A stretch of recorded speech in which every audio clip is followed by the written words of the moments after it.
Hey Juggernaut, how you doing? Crime, hell yeah, hell yeah. It's gonna be fucking, uh, please be happy today. Uh, please be happy. That's the name of the game. It is a cute, wholesome, lesbian visual novel with the zero on-screen fucking. It's a chill, cozy game about a fox girl who goes to New Zealand and learns what it means to be a real human. And we're just gonna have a chill, cozy time and please be happy. There's gonna be no chaos, there's gonna be no murder, there's gonna be no horny. Who the fuck am I kidding? No, seriously, who the fuck am I kidding? You've all been to my channel, you know what's up. You all know I'm talking out my ass. There is gonna be. I will find a way to make the. Okay, hold on, hold on. Uh, it should be. Um, I should have done this before starting stream, but it's been a long week. Um, kind of tired. Should probably open my. Uh, uh, where is game capture? Why won't you capture? There it is. There it is. There it is. There it is. There it is. I can see it. I can smell it. I can taste it. Game capture is a bit too big. Let's downsize that.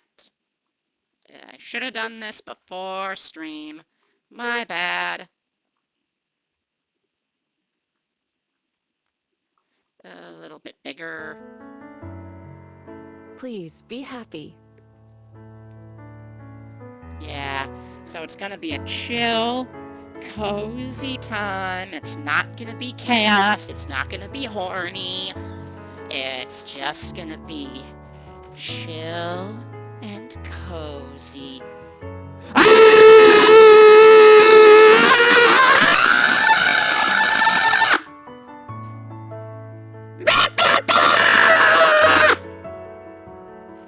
All right.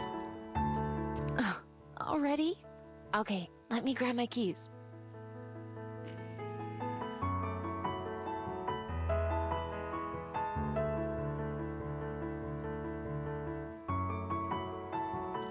Uh,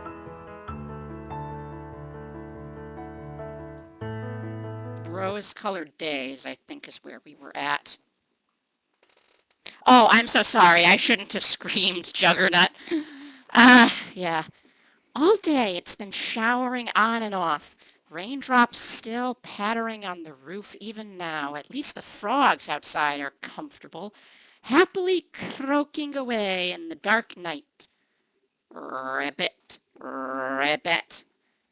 To stave off the cold, I keep a warm blanket wrapped around me as I watch a TV.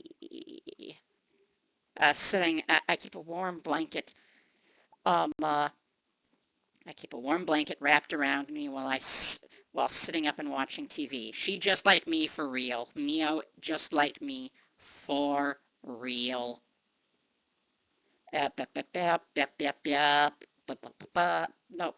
Shit. I didn't wanna. Bah. Fuck. Hold on. I fucked it up. I fucked something up. I wanted to do that.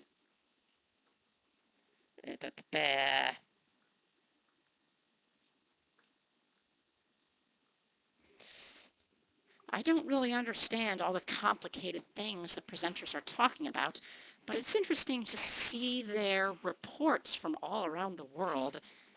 Fucking genocide and shit, and people losing their human rights all over the world, the creeping spread of fascism seemingly everywhere.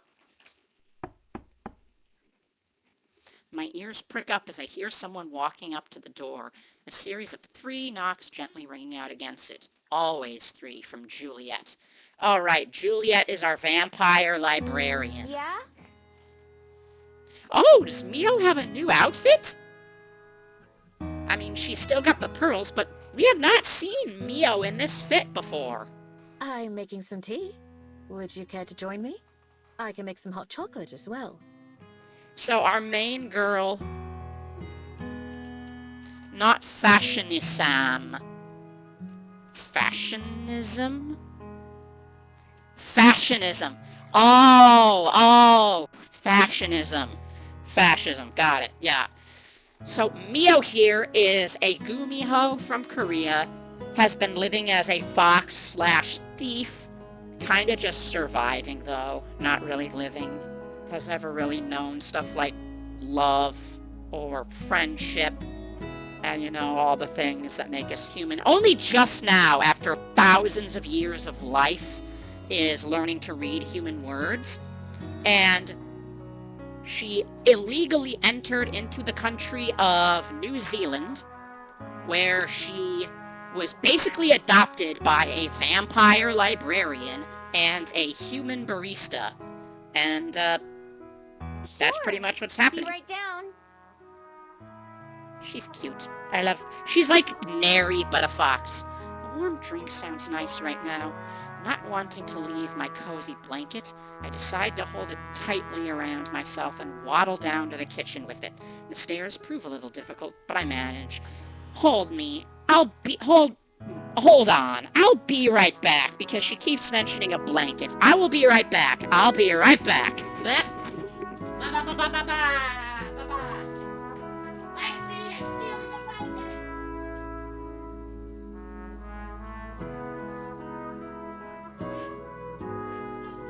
Lexi, you can't stop me. Also refill my water bottle while I'm up. And then singing loudly and hopes the microphone pick up my voice. Ba-ba-ba-ba-ba-ba.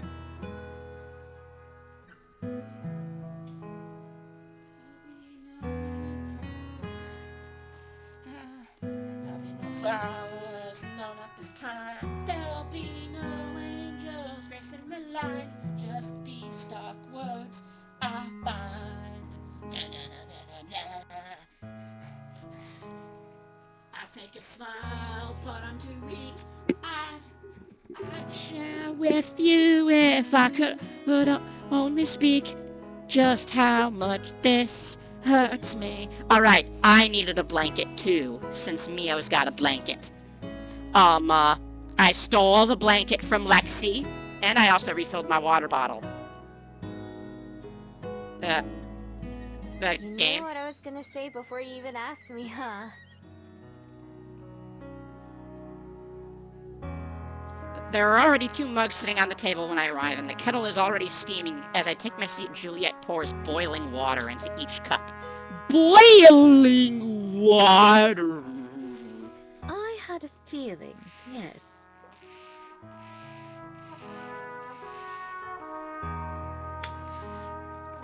This is our vampire friend, and I presume one of 2 romance options in this game.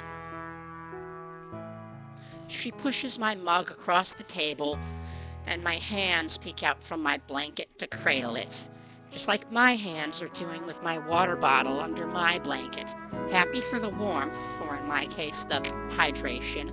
I hold the mug for a while before tasting the steaming hot chocolate inside.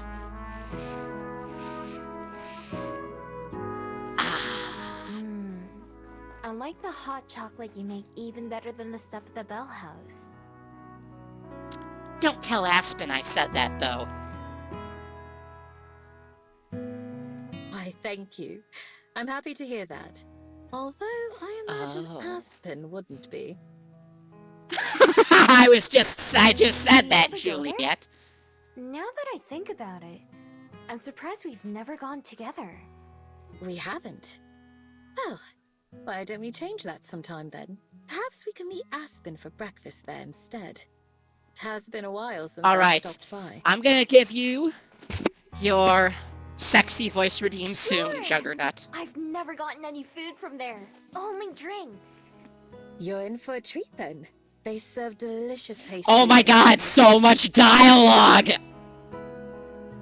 There's a particular one that I know Aspen enjoys, although I can't remember what it was.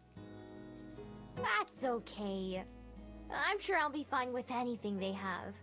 I can't remember the last time I tried something that I didn't like.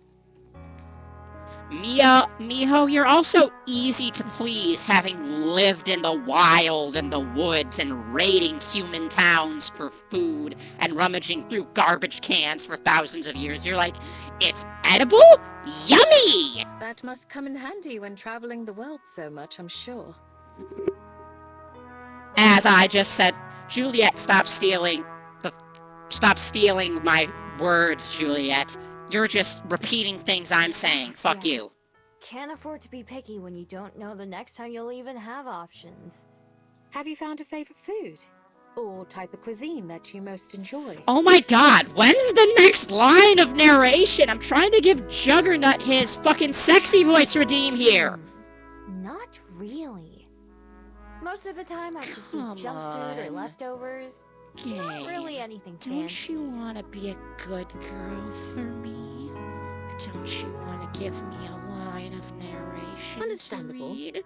If there's ever a certain dish or meal that you'd like to try, just it would be my so pleasure to help make much that happen. Dialogue.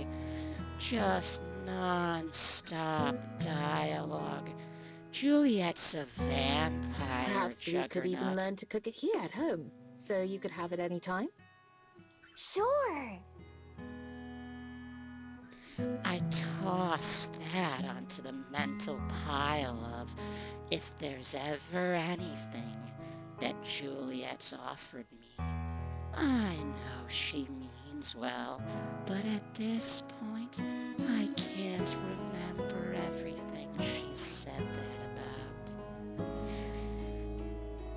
The two of us continued to chat for a while, and I recount the full day's events with the elemental to Juliet, wrapping up my story at the point where I came home from the river. Oh yeah, that's right, because we had just saved a water elemental that had gotten fucking sploshed against our window and was in danger of drying up and dying. And so we put him into a fish tank, put the fish tank onto a wagon, and hauled the wagon down to the river and dumped him in it. Oops. That reminds me. I never put away the wagon. Let me know where it goes, and I can take it upstairs when I go back to my room. Wagon? Oh, yes. Yes, of course. I forgot I had that, honestly. Juliet quickly looks away, taking a sponge and busying herself cleaning some loose sugar off the counter.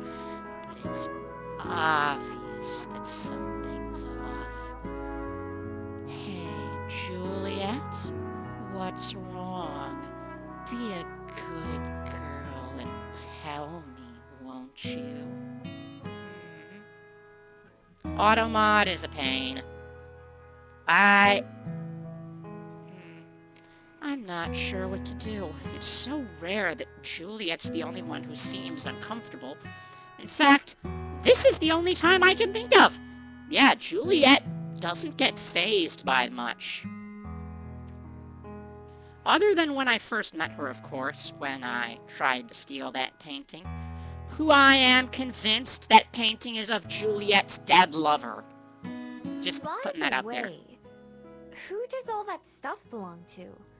The wagon and the toys, that is. Were they part of the library children's section before or something? No, they were personal possessions, not part of the library. Did you have a kid? Oh, like from when you were a kid. I'm surprised you managed to keep them for that long then. Juliet, are you a mother? No, not my childhood. Oh no. The sponge stops moving. Juliet's shoulders slumping as she gives up trying to work. I feel a little bad for making her act so oddly. There'll be no flowers, no, not this time. There'll be no angels gracing the lines, just these stock words I find. My sprained thumb is sore, but I can't find my splint, so I'll just tough it out and suffer and try not to move my thumb. And try not to move my thumb. If you don't want to talk about it, that's totally fine. Sorry. I didn't know it was sensitive. I'm really sorry. Uh-oh. Chat, the music just cut out. It's fine. You couldn't have known. Besides, perhaps it's only right that you know. No, no flower. No what? Oh, she's gonna tell us. She turns back towards me, taking a breath before she continues. Her eyes don't look at me, though. They look past me. Do you remember when, several weeks ago, I told you that I met someone who changed my life? That's who the Someone painting made was me want of. to be a better person. Yeah. Well, her name, my daughter's name, She's a mom! is Cosette. You have a daughter? Fucking... You named your daughter after the girl from La Mis. Really? After the girl from La Mis. Cosette? One day more. Another day, another destiny. This never-ending road to Calvary. These men who seem to know my crime will surely come a second time. One day more. I never lived until today. Wow, thanks for interrupting, Marius. How can I live when we are parted? Tomorrow you'll be worlds away. Yes, and she's been the biggest blessing in my many, many years of life.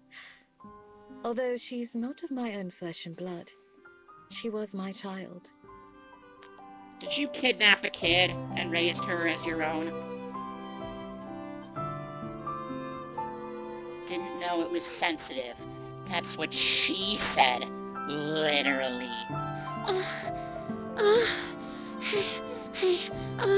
Wait. I'm sensitive. I'm sensitive there. Wait.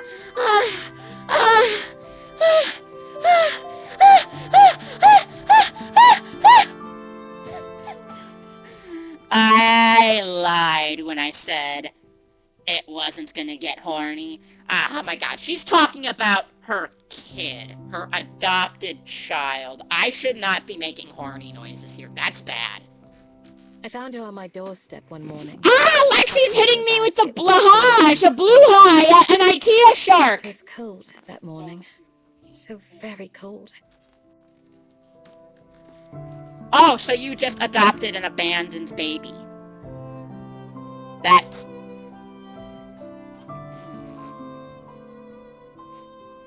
When I opened my door and saw the silent bundle there, I feared that she was dead. So you named her Cosette after La Mis. But she was not. She was so very alive, and despite the cold, so very, very warm. She was barely a year old, if that. Yet she didn't cry.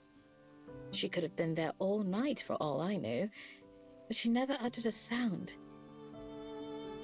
Okay, so LRB, I think you might have made this joke before. I can't really remember. I think you did, but Juliet meeting Astarion. I mean, Juliet's a very patient person. like an incredibly patient person. How much patience do you think she would have, though, for Astarian's, well, Astarianness? You know, his many, many, many Astarianisms. I don't know, I think she'd find his pouty face amusing. I brought her inside, of course, just so she wouldn't freeze. Beyond that, I was panicked and confused. What the fuck? I'm a mother now? What the fuck? What do I do? Oh dear! Oh dear! Ah! I don't know anything about being responsible for children! I'd never wanted a human child. I didn't even know how to raise one. That's what I just To said. this day, I don't know why whoever abandoned her chose my doorstep to leave her on. Of all places. I'm like the worst person to foster a But child. how wonderfully, impossibly lucky I was. Because she didn't cry, I thought she might be mute. But that wasn't the case. Oh, you think she'd have... Juliet's a better at therapy than therapists. So I could seriously see that. I'ma grab something really quick. BRB. You know what? I'll finish this scene, then I'll grab something. She had a great deal to say. And Blah, as she blah, got blah, older, blah, blah. she would talk and talk. Every word was like music. A melody to my ears only. So... Mother, I'm in love with Marius.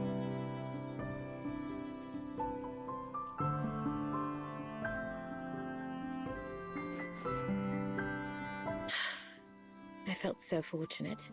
And so unprepared. Did anybody ever see,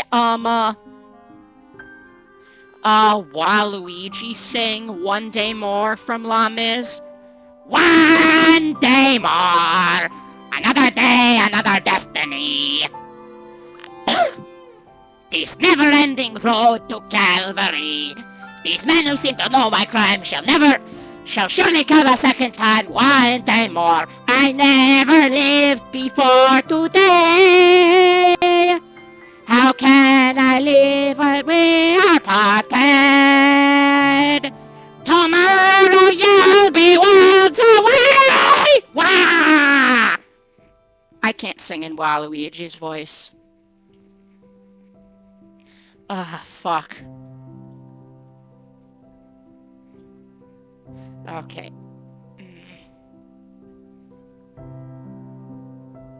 One more day before the storm, do I follow where she goes?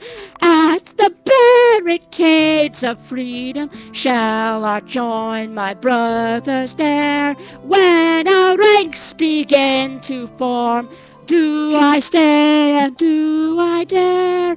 Will you take your place with me?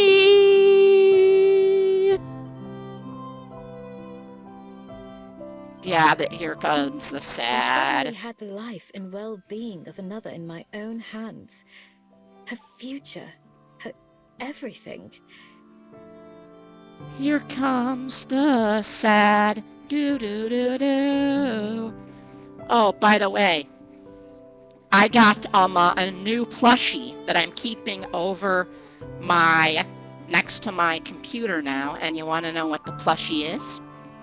It's literally a cat shark. I'll have to send a picture to you guys after stream, but it's mine, and it's literally mine and Lexi's child. It was We have a child, and it's a cat I had shark. never asked for, and likely would have never asked for if my life hadn't changed that day. She grew and grew, from a curious baby to precocious child, then to a confident young lady, and finally to a lovely woman. And because you're a vampire and she's a human, you I couldn't outlived have her. been more proud as a mother. Every graduation, every breakup, Every smile and tear changed my life. As my daughter, of course it would be true to say that I raised her, but it was mutual. She also made me into the person I am today. That's no one. I just said, no wonder you're so good at handling Mio. This ain't your first idiot that you've taught how to read. Once Juliet finishes speaking, I let out a breath I don't remember holding. Just as when she'd first started speaking, her gaze is still fixed on the empty wall somewhere above my head.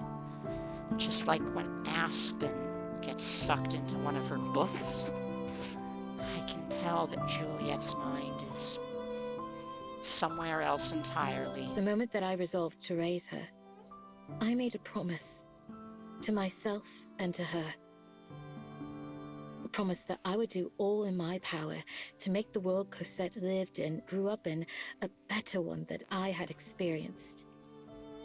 I really could not have picked a worse thing to title this stream. Like, shut up, Alexa! Of course I'll take my fucking midnight pills. Fuck you! You know what? Fine, I'll take my fucking midnight pills. I was about to go do that anyway before I got caught up in the emotional scene. Shut up, Alexa! That I would show her how to find the beauty and the Bitch. joy in all things dark and terrible. You're a fucking robot with no human emotions. I can say whatever I want to you. In a sense, I ceased to exist as a single person. My life was no longer my own. It was tied, forever and always, to another.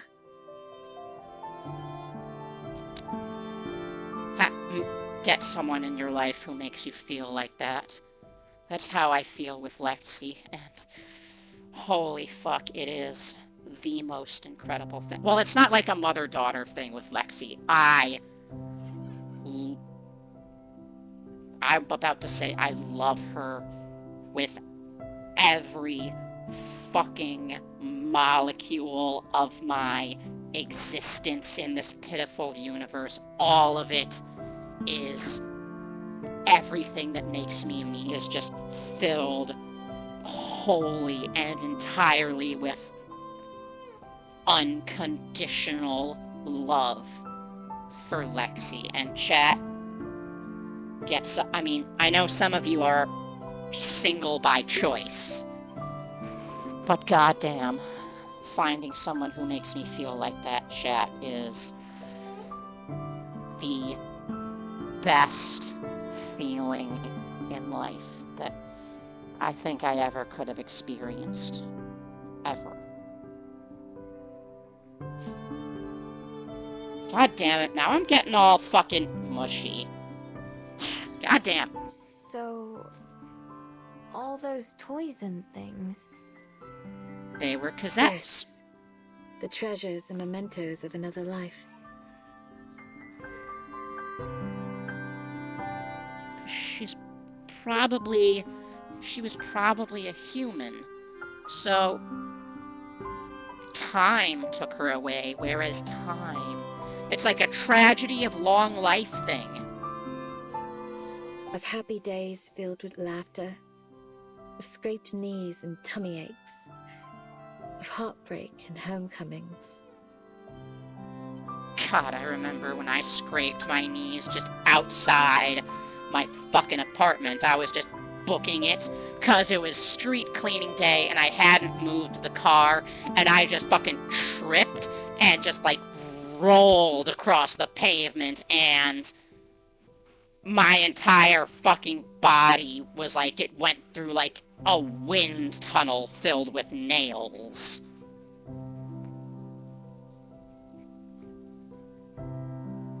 It was not fun. Or, I guess, sandpaper, because they were more scrape wounds than... Because I've slit my head, the top of my head open on a loose nail that was hanging from a low ceiling once. And I had to get staples in my head. I should not talk about such graphic injuries on stream, especially not during such a tender, emotional moment. I am squeezing my cat shark child. Also, Skimble is asleep on the couch over there, and I don't see where Harrow is. Is Harrow still in the closet? I keep Babe, is thinking Harrow this still... It's not simply a reminder, Harrow's with Lexi. but a tribute to those times. Whoa. I would have never guessed any of that. I never knew you were a mom. Even though I've called you mommy sometimes, I never would have guessed you were... It's like, Juliet, you... Oh, wait. Juliet's like, Miho, you literally call me mommy every night. Well, that's because... Shut up! Her gaze returns to me, to the world that we're in now. She gives a little smile, but it looks fragile. Well, I suppose it's not something I speak of very often. Does she live here in Wellington? Could I meet her? Uh-oh. Juliet regards me with a strange look, similar to earlier with the elemental. It's not that she looks angry, but like she's thinking about something very hard. I stare back, not sure of what else to do or what I might have said wrong. Like always, her expression soon softens. She is in Wellington, yes. A bit of a Her walk. grave! Not too far. You can go in the morning if you'd like. It's been a little while since I have. She's gonna take her to see her grave, chat. She's gonna take her to see her fucking grave! Oh my god. Oh, fuck! Fuck, fuck, fuck, fuck, fuck, fuck! I fucking called it. If we're gonna go see a grave, if we're going to a graveyard, let it be known I could have written this game. You know what, Studio Ilan? Just hire me as a story writer at this point. Fucking give me a paycheck. I love lesbians. I love stories. I love creating stories about lesbians. I will happily do this for a living for you. I will be your obedient little wage slave, Studio Elon, and I can't believe my punk rock anarchist ass is saying that. Hire me! Please!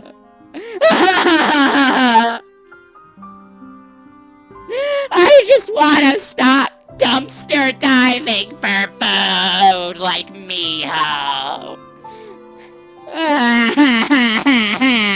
Sure. Fine by me.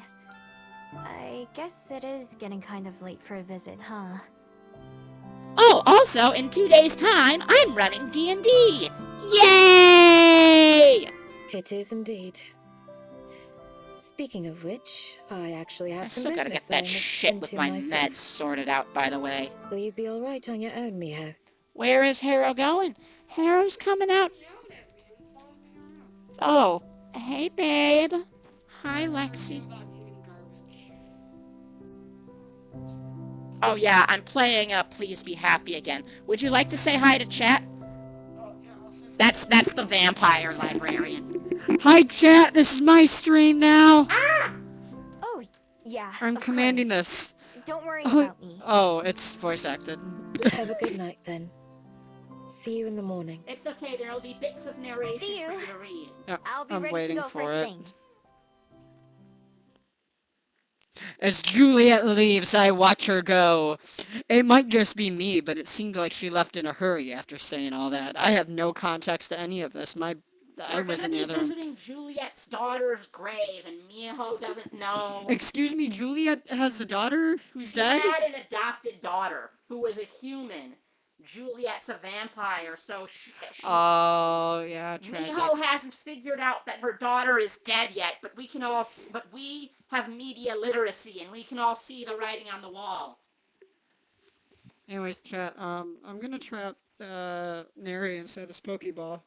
Ah, no! I'm not your Get Pokemon! in the Pokeball. I'm not your Pokemon! Get in the ball. No! You're Get my in. Porygon cosplayer! Get in You're a my Pokeball. You're my Go, Pokemon! Go, Neri-gon. Go. You're the Get one in who wore Get the in the Porygon ball. cosplay and I was Get your in the ball, trainer! Shinji. Shinji? You know what? Get in the ball, Lexi! By the way, your undercut is amazing. It looks so sexy. I'll have to go to this new hair salon sometime when I have money. Which should be sometime in 50 fucking years. What are you doing? Nothing.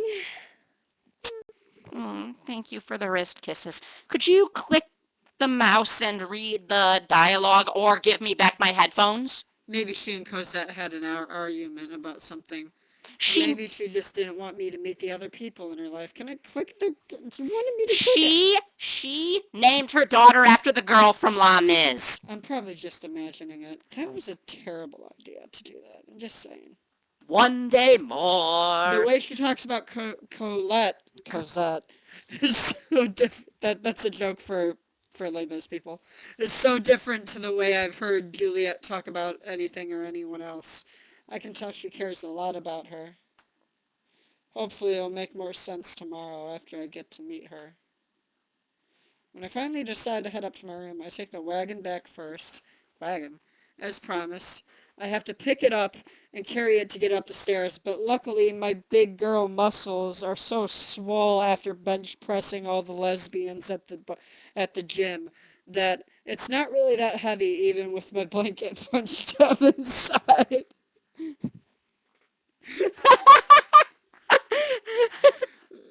Once I get to the second floor, I just throw it down and roll it the rest of the way to the storage room, like end over end. LRB says, I kind of get it. Sure, I don't do relationships, but I treat you guys like my kids sometimes. All of you that I've met over the last year. Not because of any stupid petty thing. It's what I do. You might be considered misfits, but you're my Excuse misfits. me, LRB. I am a grown woman. No. I am a grown woman is an incredible statement for you to make on this channel. That is an After pushing the wagon to its empty spot, I take a proper look around now that I know what this room actually contains. It Okay, contains years and years of sadness and disappointment. Lexi, so I do have something to say. You are starting to slide off my lap More than just and toys. into the I have abyss. to spot racks of clothes And also sacks my of books legs about are getting toppling squished. government Why is and the all kinds of bigger other person pillars. sitting on top of the The smaller whole person? room is pretty packed. You're taller than me. I should Slowly be sitting making on my your way. lap. You chose this, not me. I carefully maneuver You between sat the rocking horse and a cursed dollhouse, taking Can care we not to please step off the thing switch? or knock it over. I I don't. haven't finished reading. I'm trying to read. Ow! Ow! Ow! Ow! Ow! Ow! Ow! Are you okay? My legs. Oh God. Oh. Ow. You want me to get fuck. ice? Oh, can I have my headphones want back, ice? please? I'm okay now that you're no longer sitting on my lap. God damn it! I did. I regret nothing.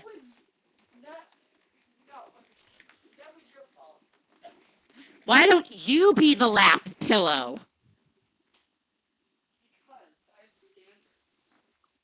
Look, where's all the... What happened to the sound? I can't say for sure, but it certainly seems like Juliet hasn't let anything go.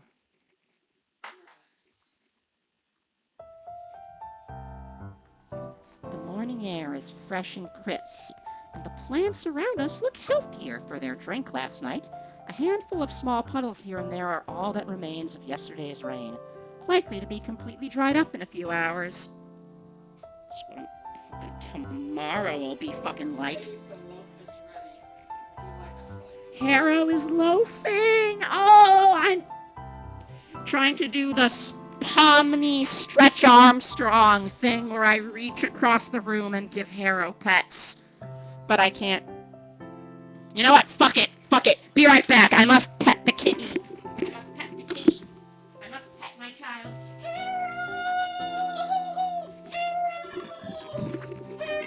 What up, chat? Welcome back to the Lexi Chomps channel.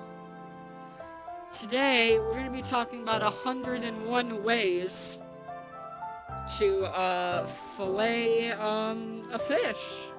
Now, see, I'm partial to clownfish. I like clownfish. I know they're like kind of bitchy. They're like, oh, fish are friends, not food. And I'm like, fuck that. Have you seen how many teeth I have? I can eat as many fucking clownfish. There's a reason they're called clowns, and it's because they're not funny at all. They don't even know how to run away when they see me coming. Like, they're just fucking clowns, you know? They live in, I mean, their whole survival strategy is to live in a toxic, stingy, relative of the jellyfish. And that So doesn't that's stop why- me. Can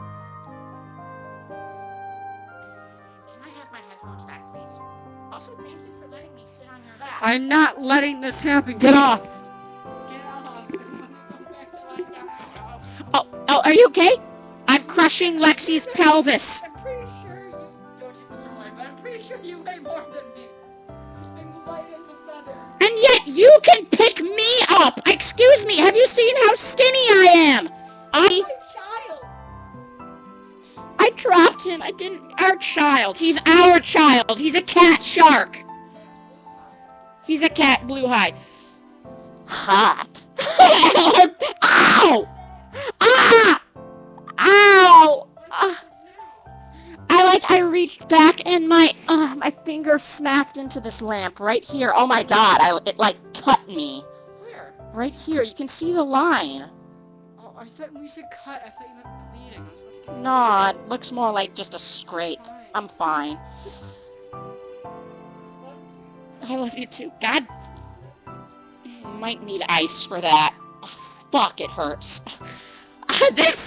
This stream has just gone. Yeah, I wanted a cozy chill time to recover after the busy, chaotic, exhausting week we had.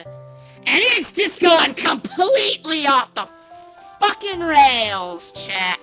We are in full chaos, goblin crime, insanity land. And you know what?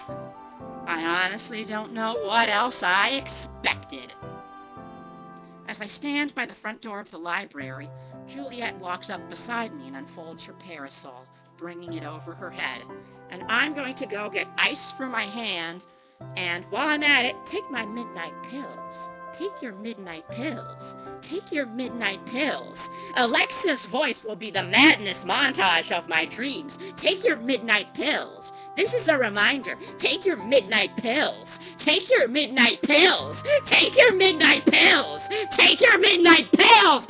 Take your fucking midnight pills. You know what? Actually, med check. Those of you who need to take nighttime medication, whatever time zone it is for you, be it nighttime meds, morning meds, whatever time meds, if you have not taken meds yet, go do that. I'm gonna go do that too.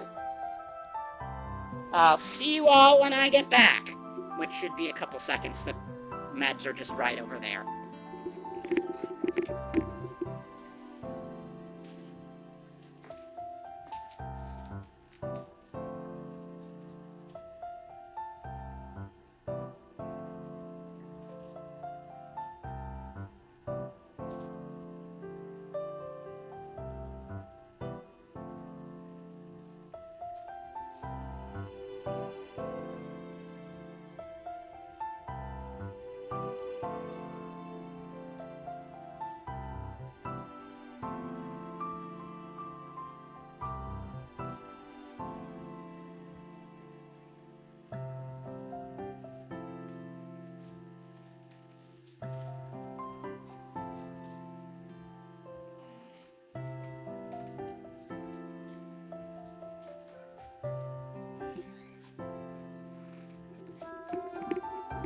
Ew, Varn, gross, fucking colonizers. Hey, I don't want fucking US military ads on my fucking channel.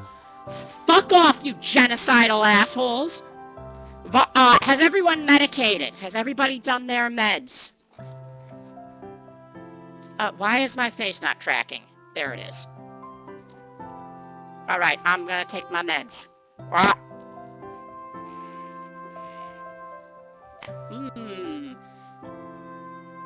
The Varn shall be doing the roosting now. Good night. Good night, Varn. Get some memes. You know, I really am lucky that I smacked, my left index finger. Like, if I had just been...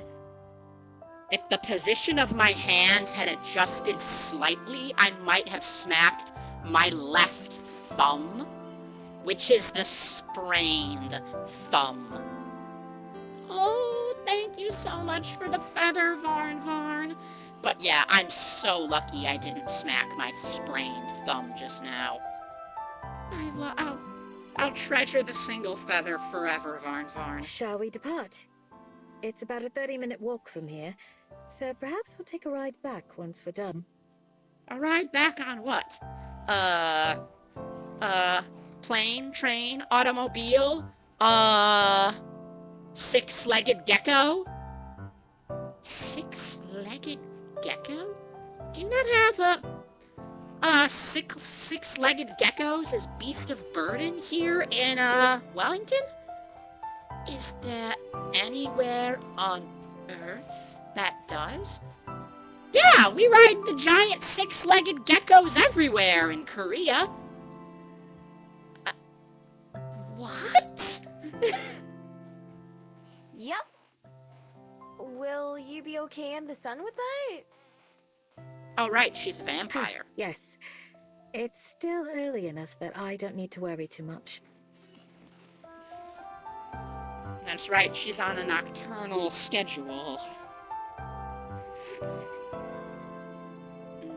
Lead on then.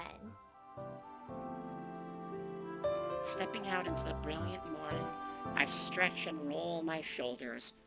It's a nice day, not too cold and not too hot. I mean, I love it when it gets too hot. I know I'm a snow leopard, but that's funny because IRL, I'm definitely someone who prefers warmer weather. I can't wear cute, slutty outfits in colder weather.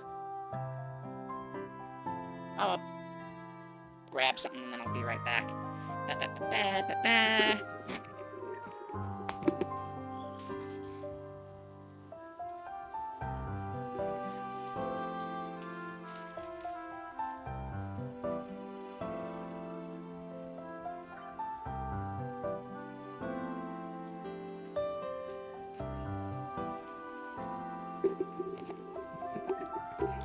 Goddamn, I just keep getting distracted and we've made barely any progress in the story.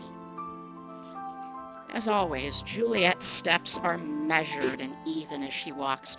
Her parasol bobs with each step, making it look like she's wearing a big hat from this angle. I mean, there are hats like that.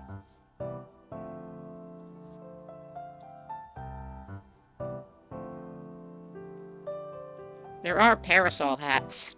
Those exist. Oh, I just realized she... Dressed in white, vampire. She looks like... Big hat. She looks like Lady D. She looks like Lady Dimitrescu. I smile to myself at the image as I skip along beside her. Even with protection from the sun, it's so rare to see Juliet out in the daytime. So, I was wondering something. Hmm? If your daughter lives so close, then why doesn't she come to visit more often? I've been here for a couple months now. 'Cause she dead. She's dead, you fucking idiot.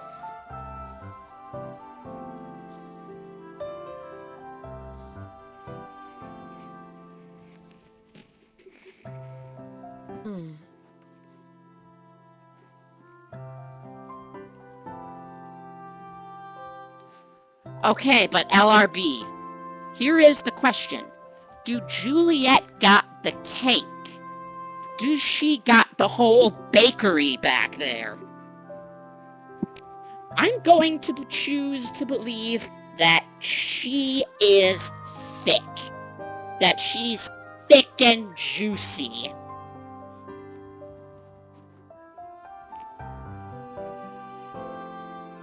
Probably why Miho likes it whenever Juliet sits on her face.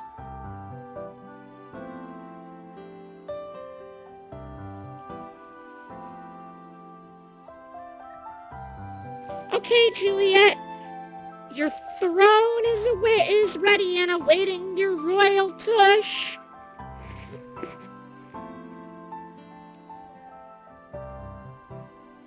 Juliet remains quiet as we keep walking. That isn't unusual for her, but I still feel a little awkward. Sorry if I shouldn't have asked that. No, it's all right. You'll see when we get there, though. 'Cause she's fucking dead! Miho, how are you this dense? How are you this stupid? How have you not put the pieces together yet? Mary, why were we thinking the same thing? Because you know me, LRB. You know the wavelength my brain operates along. What? Okay. Fun fact, Juliet's daughter actually did not die of natural causes. She was killed by a pathetic man thing named Ethan Winters.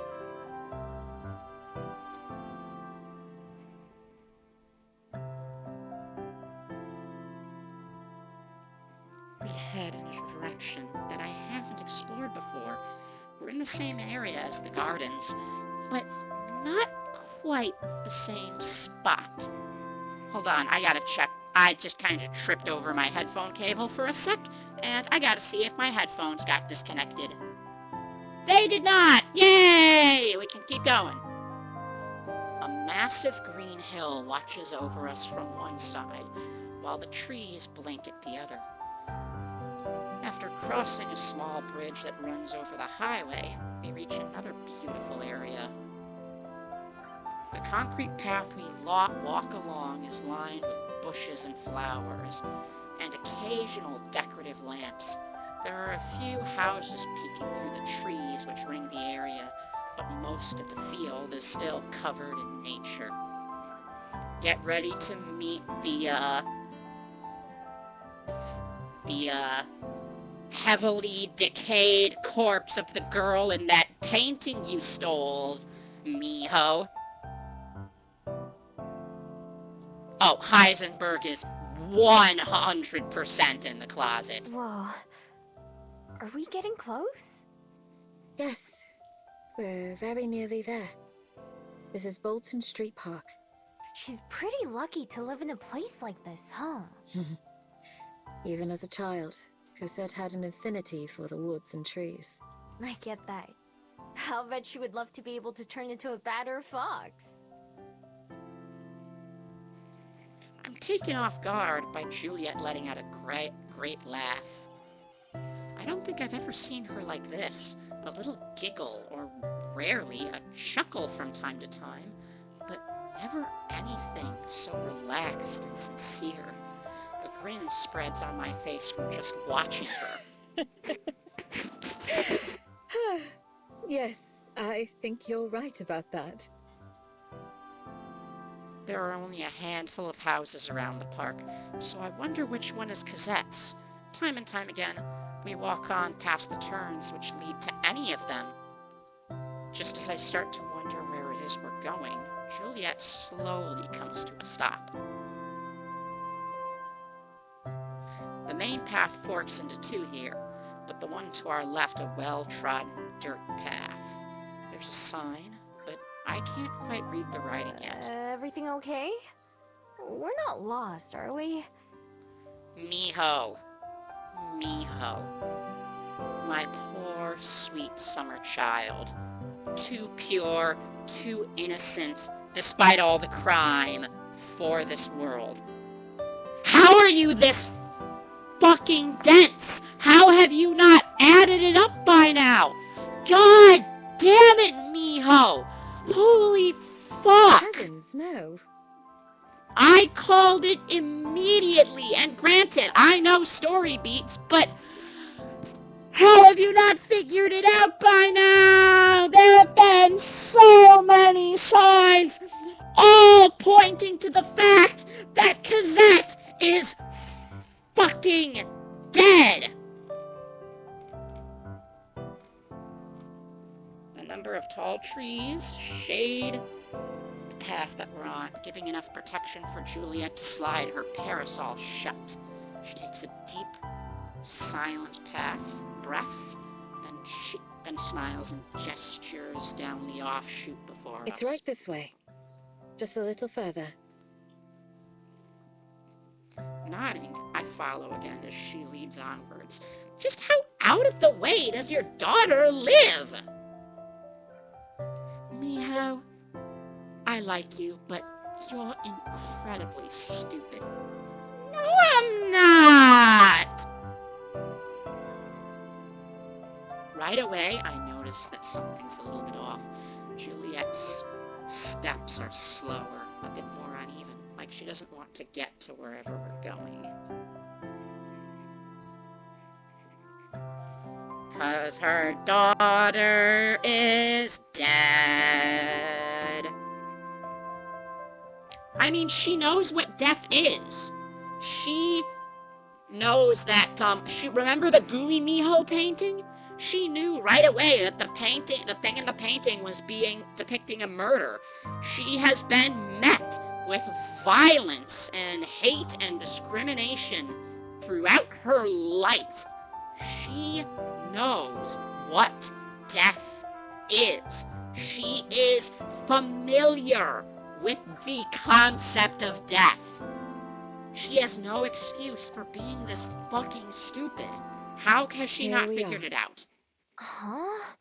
I don't see. Oh.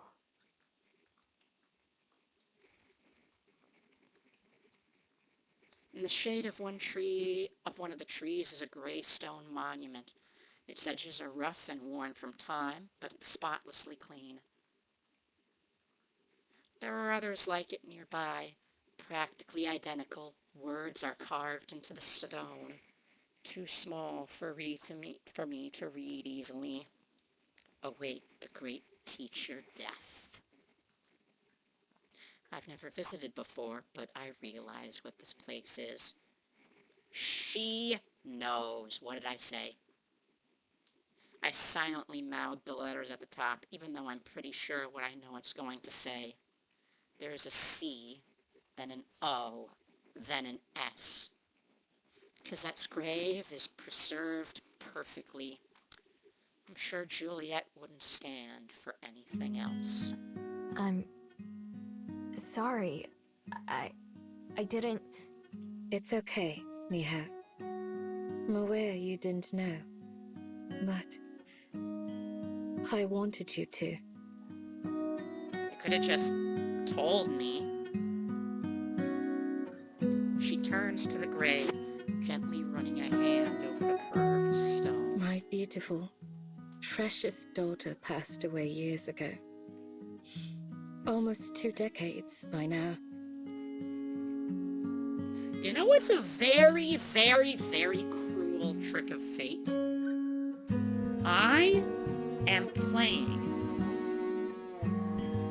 this game because it is chill, because it is cozy, because I need to emotionally recover from the incredible emotional story of the end of Baldur's Gate Act 2. This is good. This is a very well done story. But one thing it's not fucking doing is helping me emotionally recover. I just want to cry now. Fuck. She lived and spent her final moments with those she loved. Shut the fuck up. Shut the fuck up. The last words she told me, the last words she ever said to me. Juliet's shoulders shake without a sound as I stand there, helplessly. She shudders as she takes a deep breath. Like I saw it coming. I saw it coming. And yet my fucking heart was still no more prepared for it. It's fucking Jackie Wells all over again. Fuck!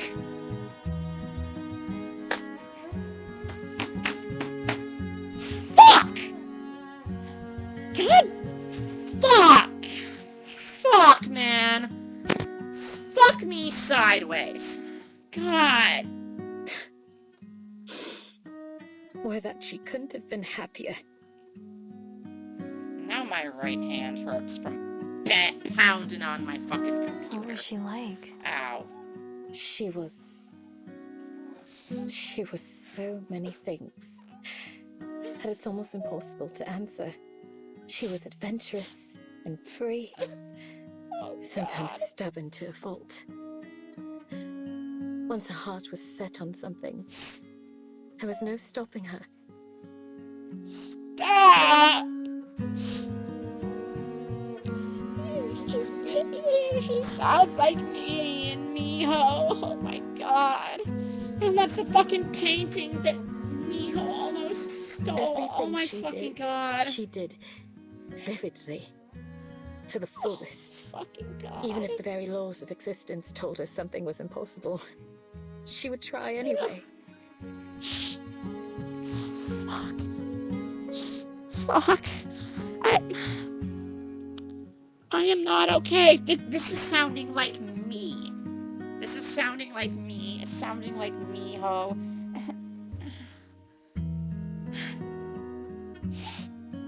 I'm not okay. I'm actually crying right now.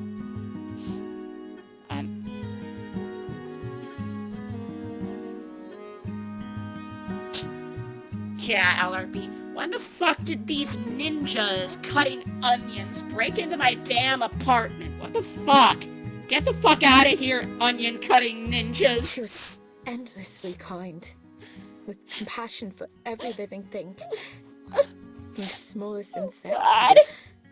to the largest, most ferocious beast. Oh god. She saw the value in all of them.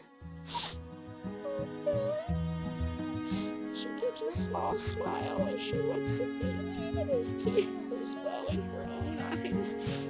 I gulp and try to force down my own emotions, and I fucking fail at it! You should have seen her as a child.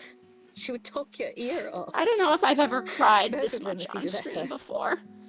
I think maybe in Perfect Gold, but that's the only time I've ever come close to crying this much There on wasn't stream. a single person near us who didn't know who she was. Maybe Life is Strange, True So Colors too. open and No, free not was that she. much there. This, fuck. That warmth and care. It was the core of her life. If she saw someone in need, she would rush to their aid. It just naturally came to her. If you or I see someone hurting, we may choose to help. For Cosette, it wasn't a choice. It was simply who she was. To know her was to adore her. Every day that went by, I was more and more proud of her.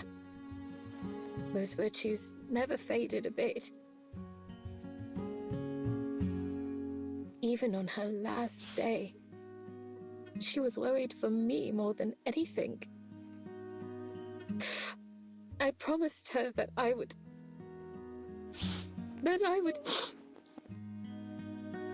Shut up, Juliet. I'm finally stopped crying, and then you're crying, and now I'm crying again. Stop! Beyond that, there's something else. Something eating at me that I don't want to acknowledge.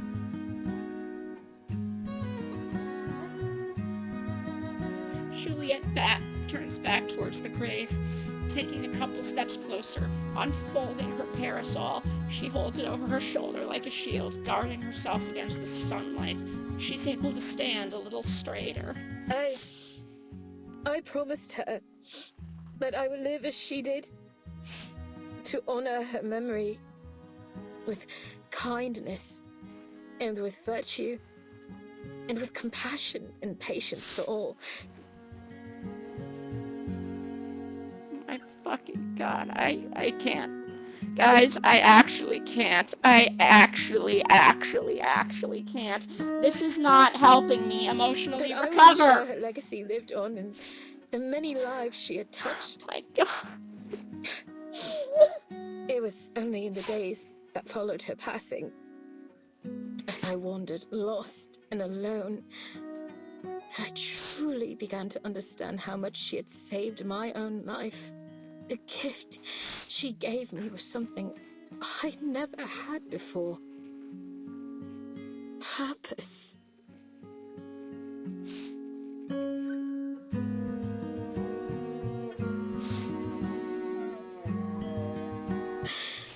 How very silly and irrelevant things such as wealth and prestige began to seem after that. Those were fleeting concepts, born as some misplaced need or desire. There was something that could be much greater. Something well beyond money and power. Love. As a word, it's difficult to understand. To hear the poets speak of it, there's nothing mightier and nothing softer. Love was either everything, or it always seemed so trite, so mature. An attempt to create meaning where there is none. And yet, I've found that the poets were right. They were so right. I'm really starting to relate to Juliet hard here. You and I, Miho. To be able to live on, unaffected by time's curse, must surely seem a blessing to some. Tragedy of long life. But that time is meaningless without something to fill it. To those of us who walk alongside Father Time, rather than fleeing him, it's awfully lonely. When I first became a vampire, I told myself that I had no more need for humans, that I was beyond them. Sort of like Astarion tried. Well, no, he was a slave. Sort of like... Now, I realize I was afraid. There's a simple contentment and joy that can only be found in experience and age, I've learned.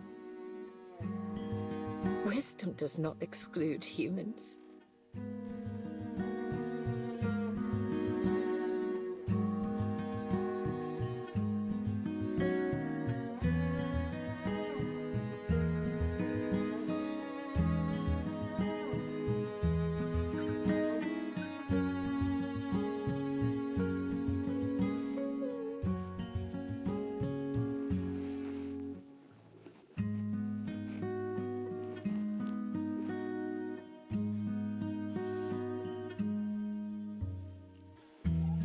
But to look on as once vibrant hair fades to grey, and as once strong hands soften their grips, as once treasured memories become distant, there is pain. To watch someone you love grow up is beautiful. To watch them grow old is to suffer.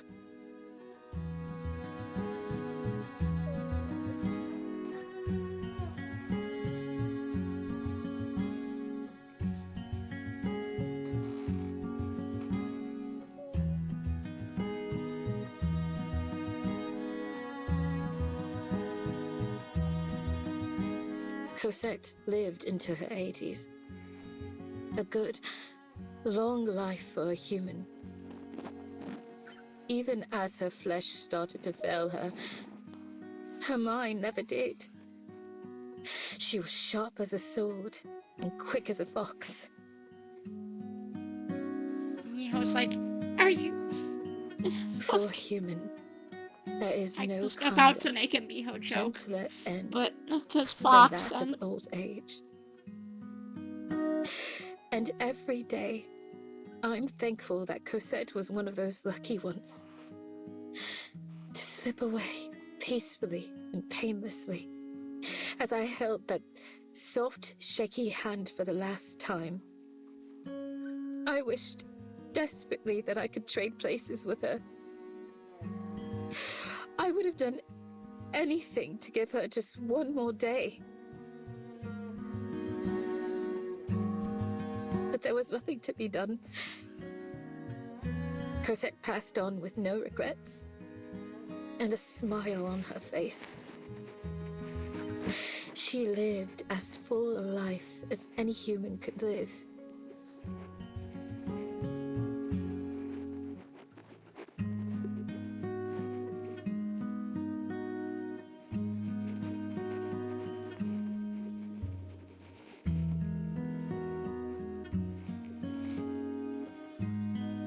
And when she was gone, I was still there. My flesh not a day older than when I met her. It was then that I realized what a cruel gift immortality could be. What a slow, repetitive torture if I chose to let it.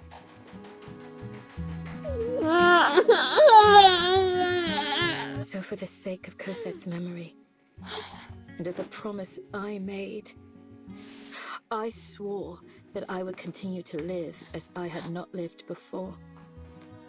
For virtue, for friendship, for others. For tomorrow, to die is human. To live is a privilege. With absolute clarity, the storm inside me calms as I pass through and sighs. I can't even read. There's a sense of finality in Juliet's words with leaves them ringing in my ears as I stumble backwards without thinking about it. I can't even read. To die is human. All humans. Cosette. Someday Aspen. But also, even mine. My person. Understanding hits me like an arrow to the heart, and I barely notice the look of surprise on Juliet's face as I transform, turning tail and fleeing into the forest.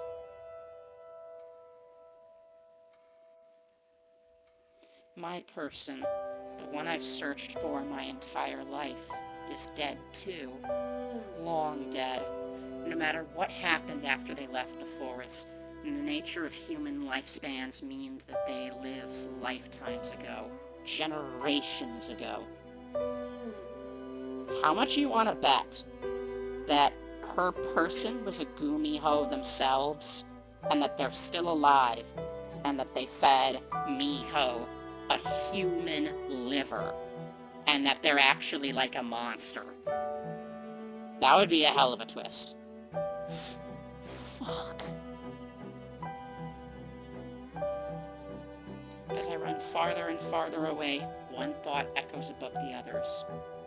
All this time, all these years, all these decades, they've been for nothing.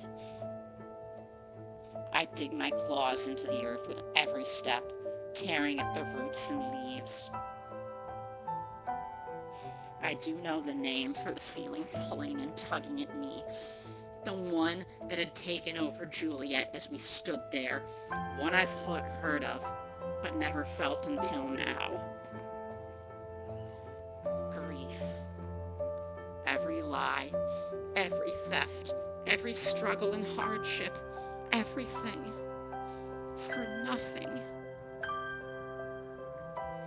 That word swirls in my head. I can't even read.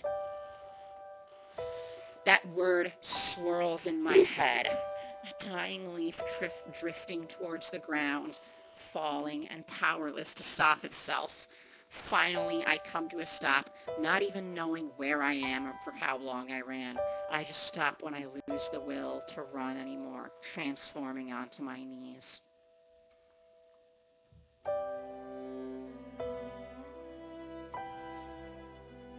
Every decision I've ever made, every place I've ever gone, all had been in service of one dream. Over time, I grew to rely on it. I didn't ever have to think or make a difficult decision for myself. Instead, it was like I had a path to follow, however long. But that path wasn't actually leading anywhere. All it did was take me far away and leave me on my own. Rising to my feet, I look around the slopes, the area, although the trees and slopes remind me of Mount Victoria. I don't recognize it at all. Juliet's nowhere to be seen. The sprawling sunlight means she couldn't join me here even if she wanted to, even if she found me. I wonder if she's looking. Juliet, who always seems so calm and put together, behind that mask she was hiding all these feelings. What else don't I know about her?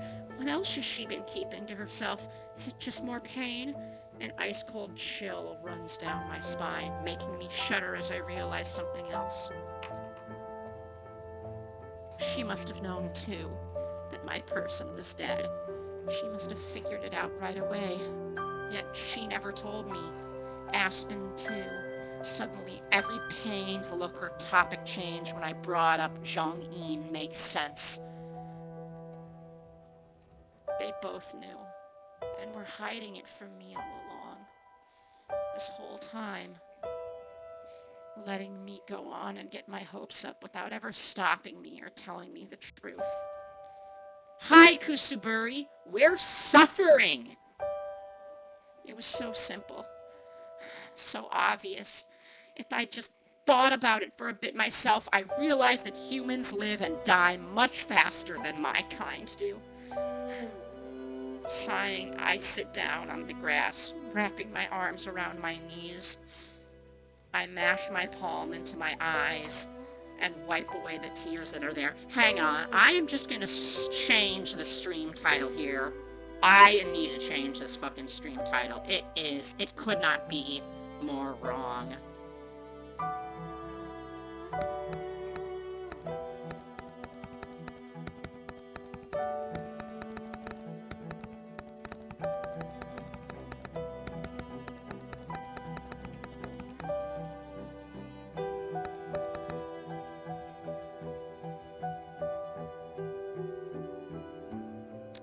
There.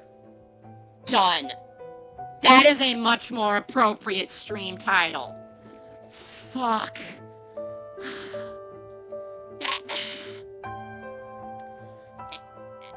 I should have known. It's a Studio Elon game, and those are always fucking train wrecks straight to the heart. But if I had known, I was trying to emotionally recover, man, but oh my god, this game, this story, it's, oh my god. Stop crying, Mio. Stop crying, Neri! More like, with a few deep breaths, I managed to fight away the stinging pressure and keep myself from breaking down even more. That makes one of us. I sigh again, as I'm certain it won't turn into a sob. Now that the initial shock has worn off, the pain in my heart has gone from a sharp stab to a dull throb. Aside from pure survival instinct, death has always been distant and faceless to me, but now I have to look it in the eye. My time with Jong-un was short, thousands of times shorter than the time I've spent looking for them since then. Still, it was all I had. Where do I even go from here?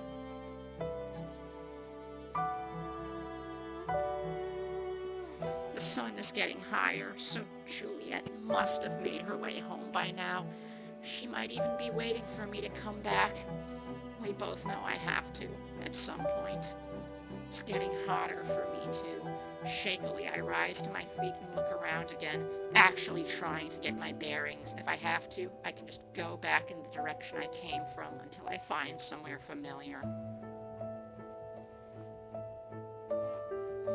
I start walking back towards the library, since it's the only place I have to go.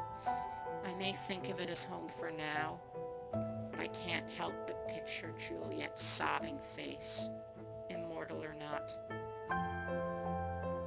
There has to come a time someday where we don't see each other, and that will be the end of our memories together, or at least her memories of me. The same goes for Aspen, as mortal as Cosette. Aren't I just resigning myself to feeling this pain again someday? Potentially even stronger?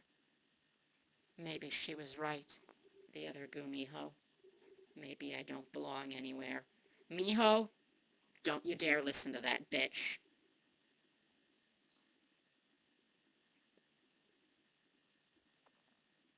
By the time I get back to the library, I'm exhausted from the walk in the sun.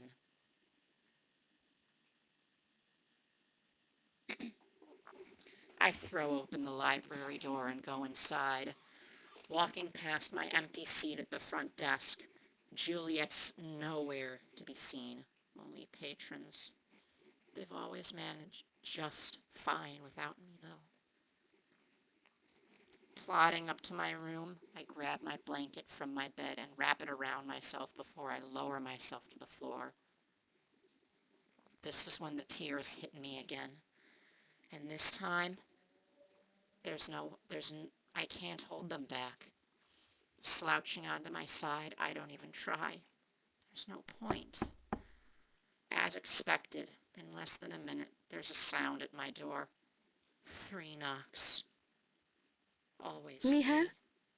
Is that you? Are you alright? No. I don't respond.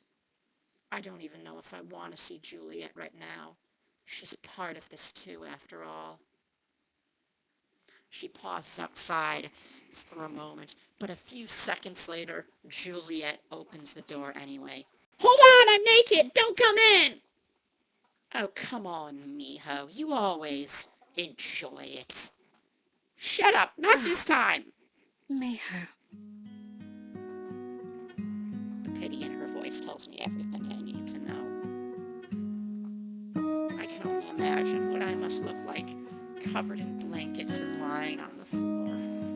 I must look pathetic, childish. It must be how I always look to Miho. her. I'm sorry. I didn't mean to. What a very artistic choice to cut off the top of Juliet's face above the screen. Juliet trails off, still just inside the door. I can see her legs and cane, but not her face. I can picture the concern on it, Didn't mean though. to what? The words come out as a growl, surprising even myself, but I can't pretend. Not now. She let herself in here. She can deal with it. Her cane sways from side to side as she wrings her hands, almost knocking into the wall more than once. For you to put things together this way, such a painful way, I wanted to... So you did know. I cut her off without thinking as she confirms my suspicions.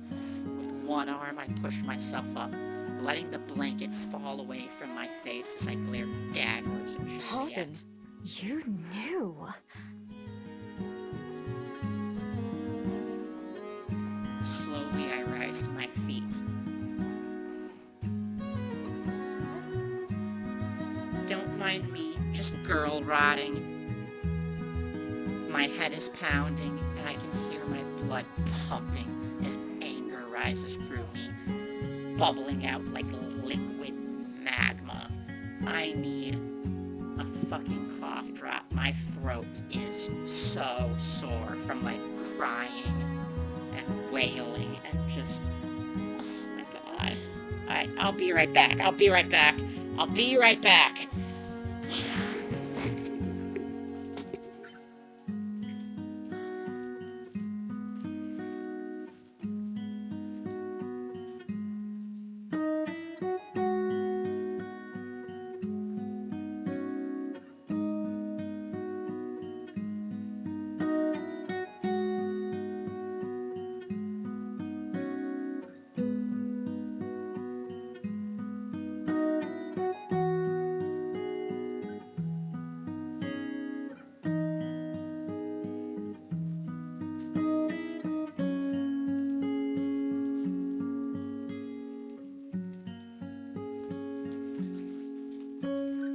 All this time they've been dead, and you knew, didn't you?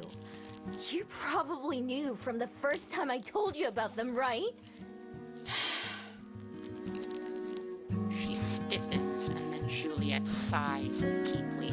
It's all anyone ever seems to do around did. here. Yes. Why? Why didn't you tell me?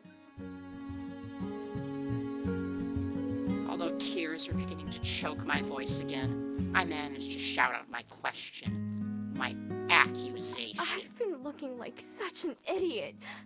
I'm already an idiot compared to you and to Aspen. Every day I'm reminded of that. But this really takes the cake, doesn't it? I've been wasting my whole entire life over something everyone else can figure out right away. Miho, it isn't like that. Then why? Tell me why you didn't tell me sooner. Or Aspen. She knows too, right? Juliet nods meekly. My eyes burn and my nose is running. My face hurts in every way possible. We didn't know how. Know how? What do you mean, know how? I can't keep myself from shouting. I feel so stupid, so angry, so Please, sad. Miho, try to understand. We were still just getting to know you. You barely trusted Aspen or me. If we just told you that the person you were looking for was deceased, we didn't know how you'd take it. You might not even believe us, for one thing. Or perhaps it would give you cause to run away again. As the weeks went on, we wanted to, but it never seemed to be the right time. Neither of us wanted to be the one to, out of nowhere, bring your whole world crashing down. Not when you were trying so hard. You seemed so happy. It felt more cruel to ruin that in a way. I'm sorry, Miho. I truly am. It was wrong of me to let it go this long without saying anything, but believe me, I only hesitated out of love. Hi, Aspen and I Tessa. both. We're suffering. Let me give you a shout out.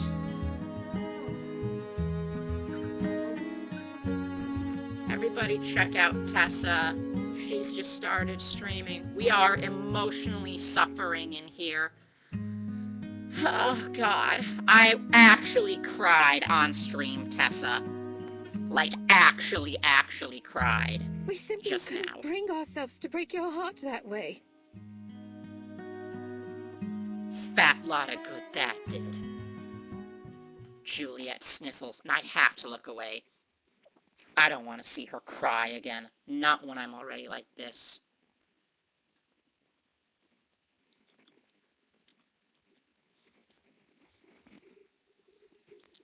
Stomping down to the floor,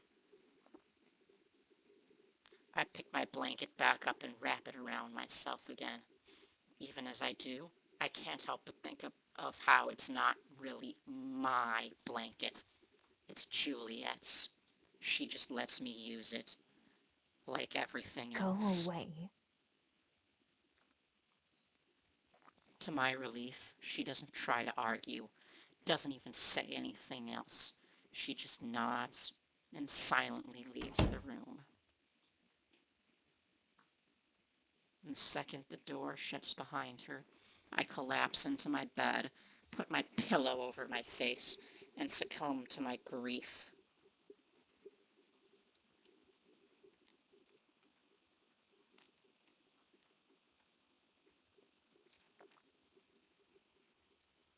My everything hurts when I wake up, damp pillow still covering me.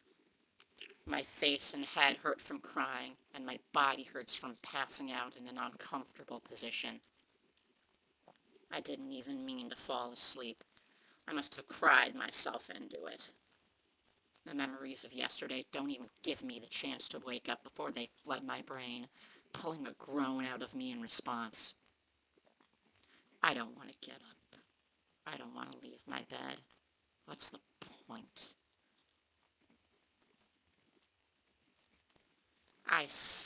I know I have to. I have to see Aspen within the next few hours, and Juliet too, eventually. I don't know what to say, or even what I want to hear. As much as I'd like to avoid everything and everyone, the rational part of me knows that I can't. Instead, my magic and bead force me to conform like always. Either get up or be forgotten. It's really not much of a choice. I sluggishly get dressed and wipe down my face, which is still red from crying. Then I trot downstairs to where we'd normally be having breakfast. Except it's later than usual. There's food on the table for me, but it's long since cold, and I can hear the sounds of conversation and movement that mean the library's already open. Life goes on, with or without me.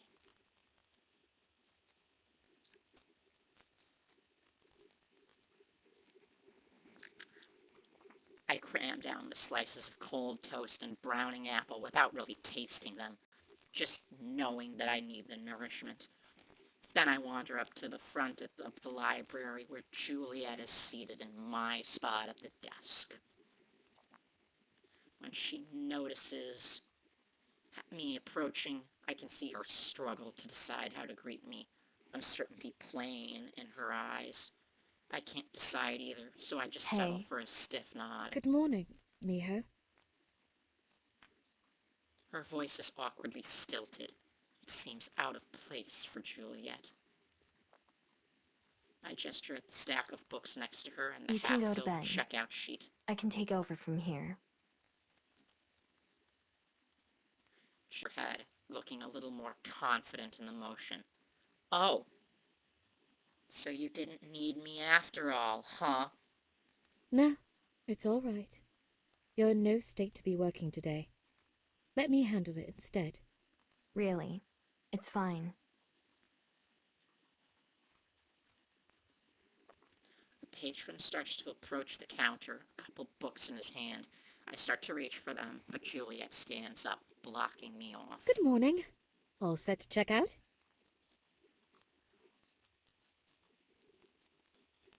I let my hand fall to my side. The person checking out books looks a little confused, but settles on talking to Juliet instead of me. Okay, don't fucking do this. Don't fucking do this, Juliet. Fine. If she wants to, she can do it.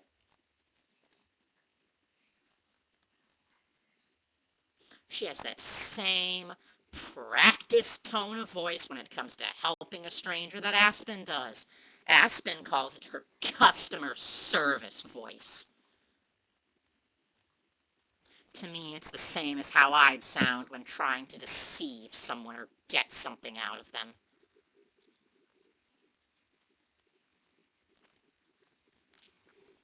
The only difference is I'm not sure I could pull mine off now, like she can. Then again, it seems like Juliet must have always been good at hiding her feelings. Wordlessly, I turn around and step out from behind the desk, passing by the guest on my way out the door. From the corner of my eye, I can see Juliet watching me as I go, even as she deftly handles the checkout.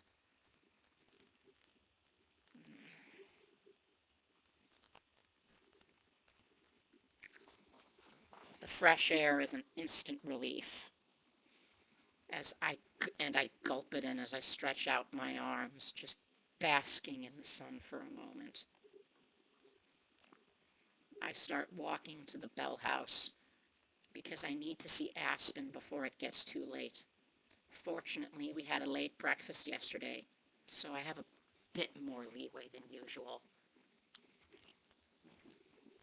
I do my best to keep my head empty on the way there, because if I let myself think, it'll turn bad.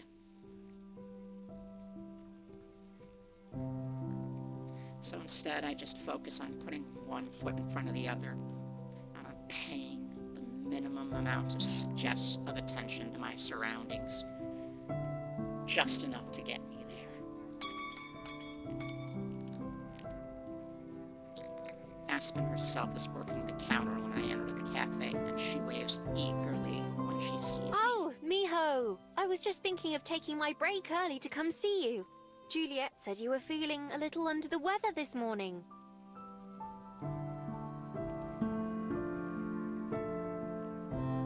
I make my way up to the register, staring blankly at the menu. I could actually read some of it if I tried, but I'm not. I can see what she means. Are you alright? I shrug. Yeah, I'm fine. Let me go, The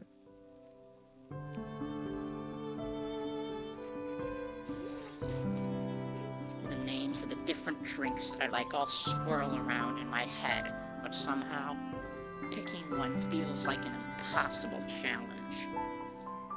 I wasn't actually planning to stay or get something to drink. I just started ordering out of habit. Whatever you recommend.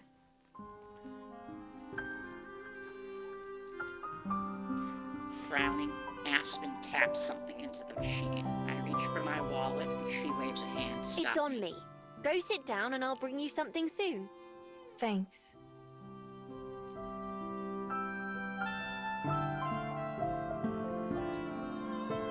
It's on you?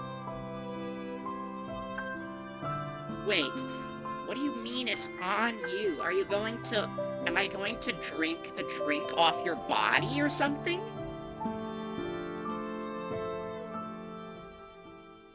Leaving her to that, I trudge to a booth and sit down, resting my head on my arms and closing my eyes.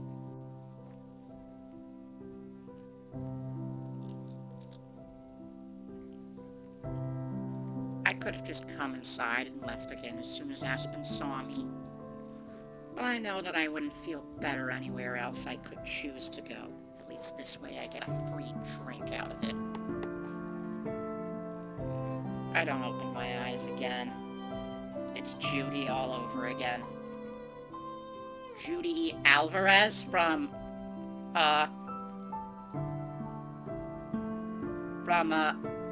Cyberpunk.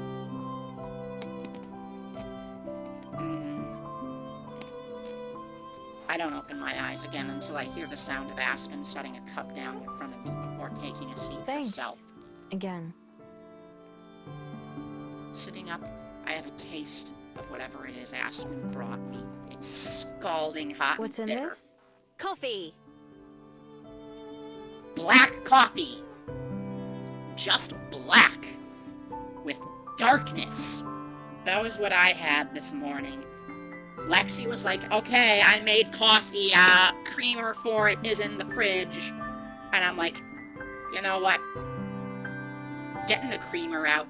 You know, Lexi's always complaining about how she runs out of creamer all the time because she likes to use a lot of creamer. So, I just grabbed the coffee and I drank it straight black. It just felt like too much work to put in the creamer, even though I like it with creamer. But as soon as I did, my taste buds were like, how dare you, and fucking screamed at me. What else? Espresso? You look like you need it. Oh, God. Gingerly, I take another sip, bracing myself against the heat this One of your time. recipes? No, I don't know who invented it, but it's been my go-to for years when I need a pick-me-up. Don't you feel more awake now? The aftertaste lingers in my mouth, but I drink some more. Anyway. Unfortunately. Then it's doing its job. You really do look a mess, though. Were you crying? Aspen, you could have asked me if I wanted to be awake first. As soon as Aspen takes a second look at my face, I see her take on that same look of concern as Juliet. I raise my cup to my lips again, just to hide Yeah? myself.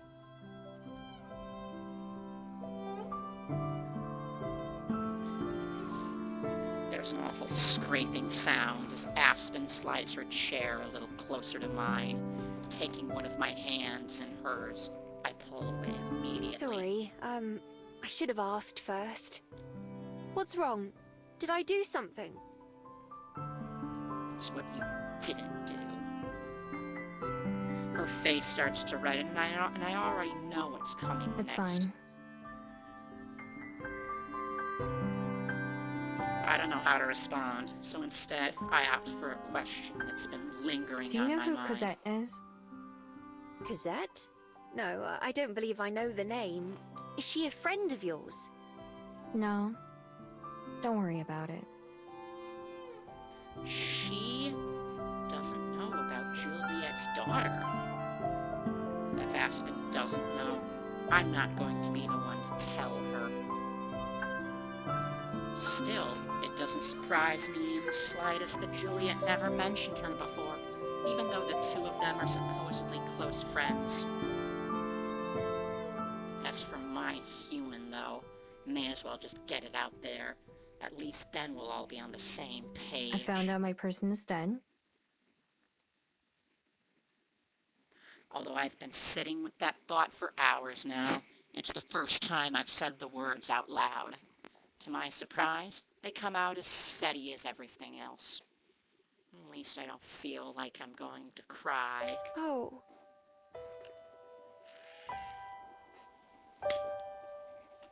Wouldn't it be a crazy twist, though, if Jong-un is actually alive? And is a monstrous fucking Gumiho? And the reason why Miho is a Gumiho now is because Jong-un fed Miho human liver. Finally, I glance at Aspen herself. Just like Juliet, I can see her eyes widen and mouth drop as she tries to think of And you something more knew, to say. didn't you? Her hands toy uselessly with an abandoned straw wrapper on the table. I suspected as much, yes. I sigh. Not surprised at all. I don't even have the energy to be that upset compared to when I was dealing with I'm Juliet. sorry, It's okay. Juliet already said it. Well, I'm saying it too. I'm sorry. It seems you probably didn't find out in the best way. Not that there is a best way. That was why we were afraid to tell you. We didn't know how... Actually, I'm just going to stop talking. Really? It's fine. You just have to tell them you're fine, even though you're not fine, because they'll never... I cut her off flatly before she can start over apologizing. Being apologized to makes me uncomfortable, like an itch I can't scratch. Putting my chin in my hands, I look out the window to the sunny day outside. It's as nice as it ever is here. I just wish you would have told me. In our reflection, I see Aspen nod. If it makes you feel any better, we were going to, soon. We'd already decided, but not on how. I assume Juliet told you. More or less, yeah. She said something that made me figure it out. I see.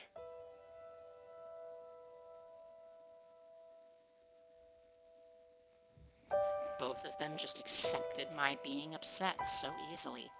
Neither of them tried to argue or anything, just apologized. I'm not sure how I feel about that. Just like I'm not sure if Aspen's words make me feel better or not. But also, I have to ask what I'm getting out of doing this to myself, and to her, and to Juliet.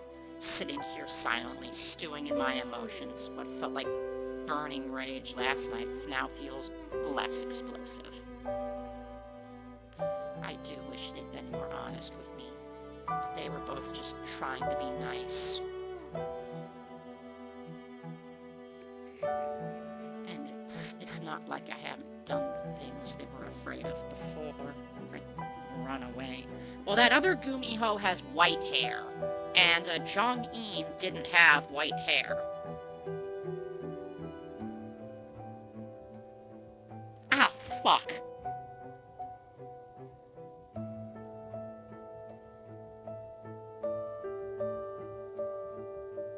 What the fuck did I just accidentally cut myself on?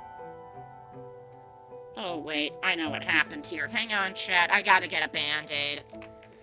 Fuck. Yep, that's bleeding. Not a lot, but that is bleeding.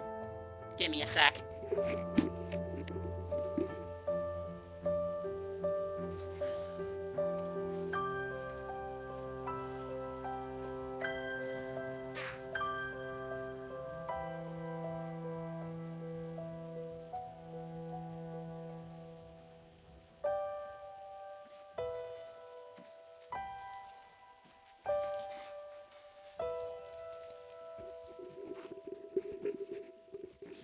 Oh, I will be alright. Just use me. Just use me. The future's bright without me. Spend some time, walk the line. Spend some time, walk the line.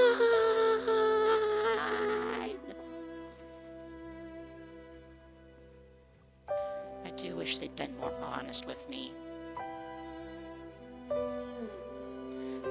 They were both just trying to be nice. It's not like I haven't done the things they were afraid of before, like run away.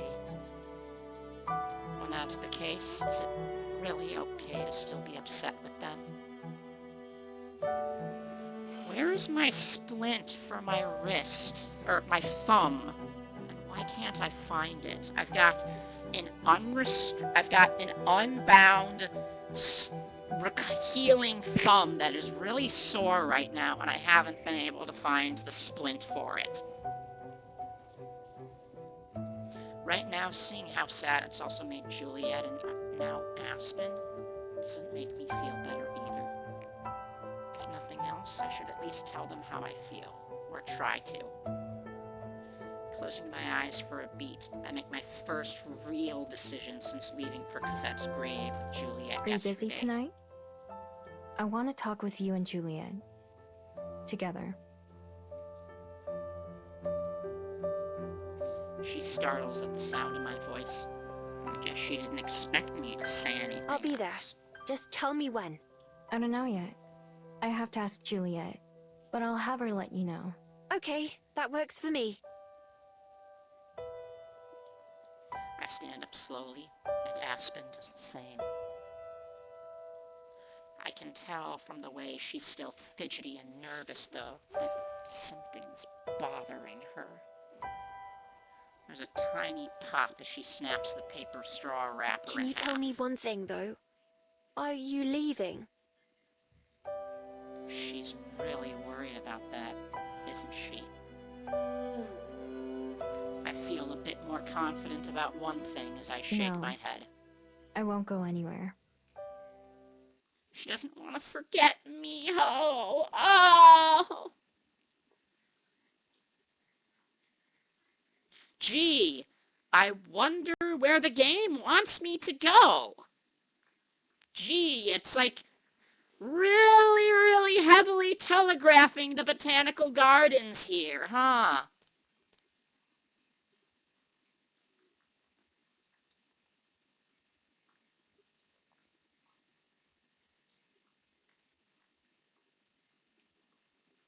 I am saving after that because goddamn.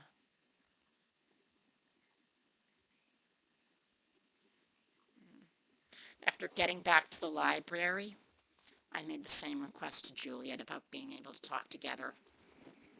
Not only did she agree, she suggested that we go somewhere else, just for a change of pace.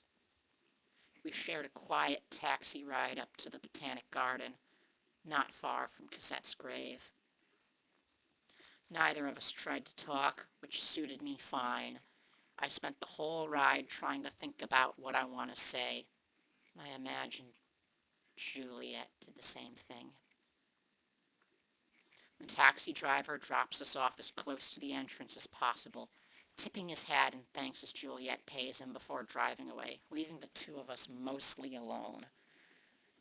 I think my throat feels like it's burning, chat. I don't know how, and I am an emotional wreck right now. I don't know how much longer I can keep going. There are a few people around, but, well, let's have them have this talk, and then I'll probably, but more of them are, there are a few people around, but more of them are leaving than entering around this time.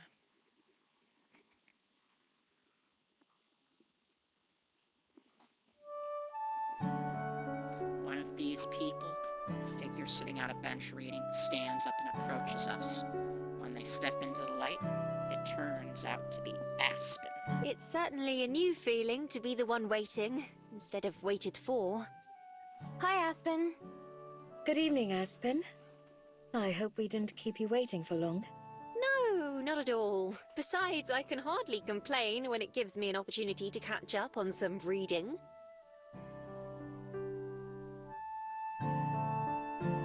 I should probably move myself to the side a little bit so that I'm not blocking Juliet's text bubble.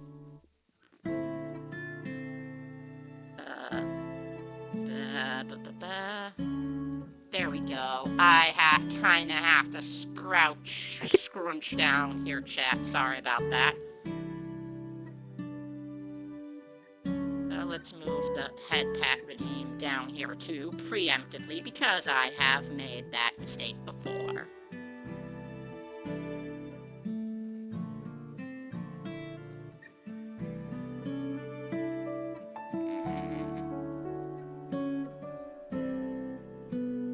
You know what? I think I fucking deserve it after this.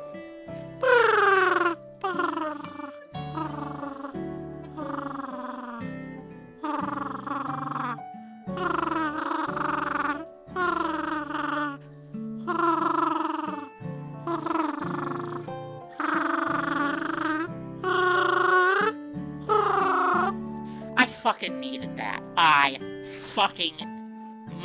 emotionally needed that. Yeah, I just had patted myself. What about it? I thought about exploring the gardens a little, but I wasn't sure I'd be able to find my way back out. I am gonna need some ibuprofen for my thumb and my knee and my finger.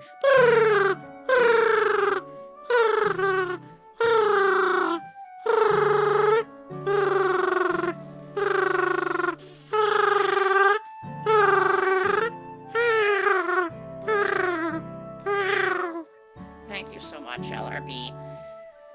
There are worse places to be lost, at least. Thank you for indulging my request to come here in the first place. I'm gonna get some ibuprofen. I'm sore throat, sprained thumb is hurting. I just cut my knee and I smashed my index finger. So I have a fair amount of pain throughout my body. I'm just gonna down a couple of ibuprofen and then I'll be right back. And get another cough drop for my throat too while I'm at it, which won't stop being on fire from when I fucking cried my eyes out on stream because of this fucking game. Like, I love it, but goddamn that immersion. This all happened So, out of all the injuries that I had so far, the only thing that wasn't on stream just now, Tessa, was the sprained thumb, which is from a concert a couple weeks ago from when I was in the mosh pit. Apart from that, I accidentally slammed my own finger into a lamp. I've given myself a sore throat from crying because this story just got so fucking sad at a time when I was supposed to be emotionally recovering and was playing this game because it's chill and cozy. I should have known it would go this route.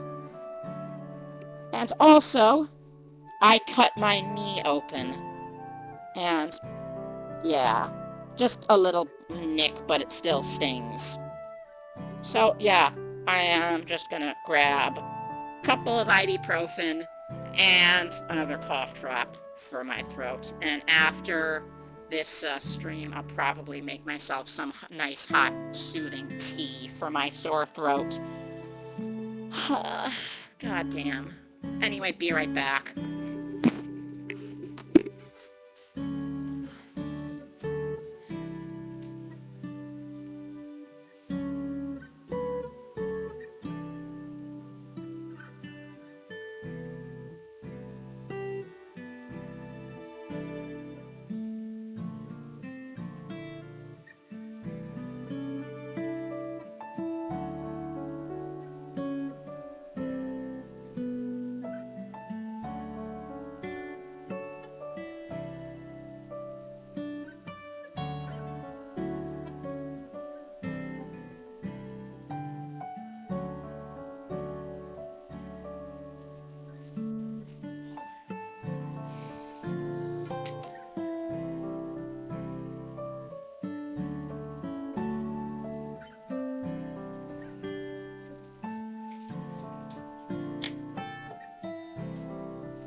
So I'm back, and I'm just gonna say, after this talk, after they have this talk that Mio wanted to have, I'm gonna end stream for the night and raid somebody. And I already have decided on who I'm going to raid, provided they're still streaming by that time.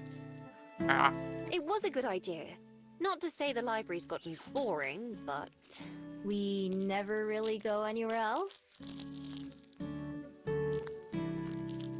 I feel better now than I did this morning, at least enough to make a couple jokes. A lot of things still weigh heavily on my mind, but I'm determined to not just be an emotionless rock. And that wouldn't help anyone. precisely. I've never been here before either, so I'm eager to see the gardens. It's been a while since I've been here myself, but I believe I remember a nice spot I used to visit with. Cosette. Instead of finishing her sentence, Juliet simply begins walking. Her cane makes a steady click, click sound as it taps against the stone path. Aspen reads off some signs that we pass by, signs of which I, of course, have never given a second glance at. Stonebridge Gully. That sounds rather poetic. Perhaps I'll use it in a story sometime. Oh my god, Aspen. Ah, Pine Hill Path too. Whoever named these gardens was having fun, weren't they? Juliet seems preoccupied, not ignoring us, but not seeming to pay much attention either. She does wait while Aspen pauses to read one of the big signs that talks about the gardens. She writes a little bit in her notebook. then scurries back to us. Sorry, one of the photos there caught my eye and I wanted to take some notes for further research. I hadn't realized there was more to this park than just this one garden. Really? Like what? There's an old estate for one thing. Also another garden just for native plants. There's even a cemetery not far away that's apparently part of it. Oh yeah, we know that. We already know about the cemetery, Aspen. The steady rhythm of Juliet's cane misses a beat, but she keeps walking. After a short uphill stroll, we reach our destination. A small brick path jets off the main road, leading to an overlook covered by a glass roof. There are a handful of benches around, but all of them are unoccupied. Would this do? Oh, Juliet, it's breathtaking. I have to agree. Aspen walks slowly to the edge of the overlook, pressing a hand against the glass as she looks out over the view. I stand behind her and do the same. We're higher up than I thought, with a good view of the rest of the Botanic Garden from here. I even spot the main gate. Far across, the same rolling green hills that I noticed a couple days ago tower over us. Though she smiles, Juliet doesn't join us. Instead, sitting down on one of the benches. What do you think, Miho? How does it compare to some of the sights you've seen? It's pretty nice. I like the view from up on Mount Victoria better, though. Oh, it's been quite a while since I went up there. Perhaps I should see it myself sometime and compare. Aspen, I'ma say this right now, as a wild creature with lots of stamina, are you sure your dusty librarian barista lungs could handle the hike? You should. You can see the library from the top. I used to go up there to clear my head before I started living at the library. I'll be sure to invite you along, then.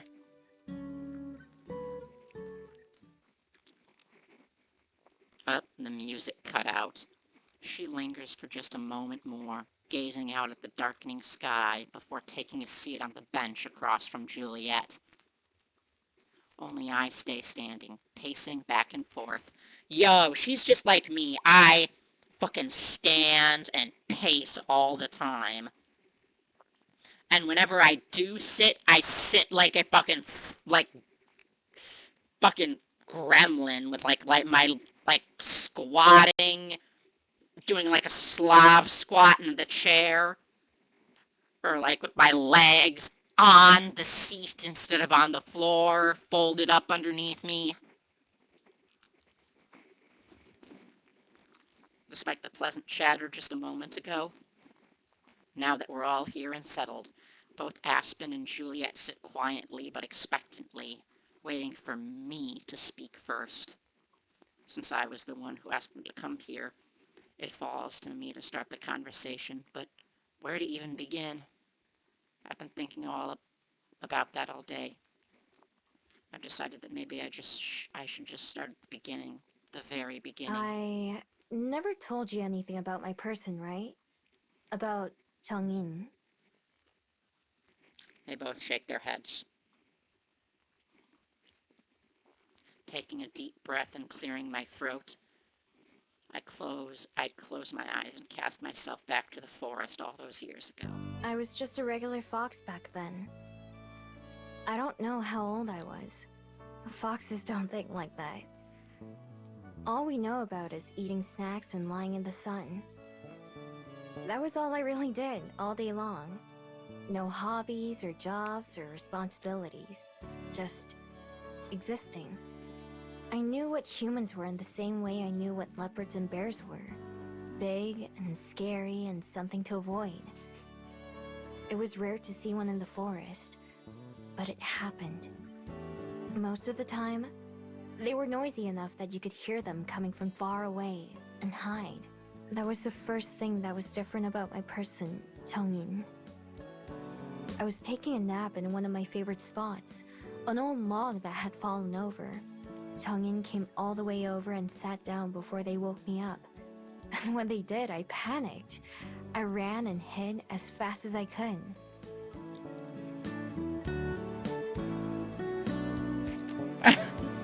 I know exactly what you were gonna say, I LRB. think they were surprised too. They didn't try to catch me or stop me. Instead, they kept their distance and tossed me a little bit of the meat they were eating. I didn't trust them and didn't know why they were sharing, but it smelled pretty good. So I grabbed the food and ran away, and eventually they left. Wouldn't it be so fucked up if Jong-un was eating a human liver because Jong-un was a Gumiho all along, and Miho ate the human liver, which caused her to become awakened as a When I Gumiho. went back to my log the next day, Changin showed up again too. I ran away again, but they still didn't chase me and let me come back on my own. We did the same thing the next day, and the next day, and the next. Then, one day, I was in a new part of the forest. I liked wandering around even as a fox. I wasn't paying attention to where I was going, when suddenly, it felt like my leg was on fire. I didn't know what it was at the time, but I'd walked right into a trap that a hunter left. I couldn't move as much as I tried, and it's still the scariest thing that ever happened to me. I was sure I was gonna die. Finally, Changin showed up. At first, I thought they were there to finish me off.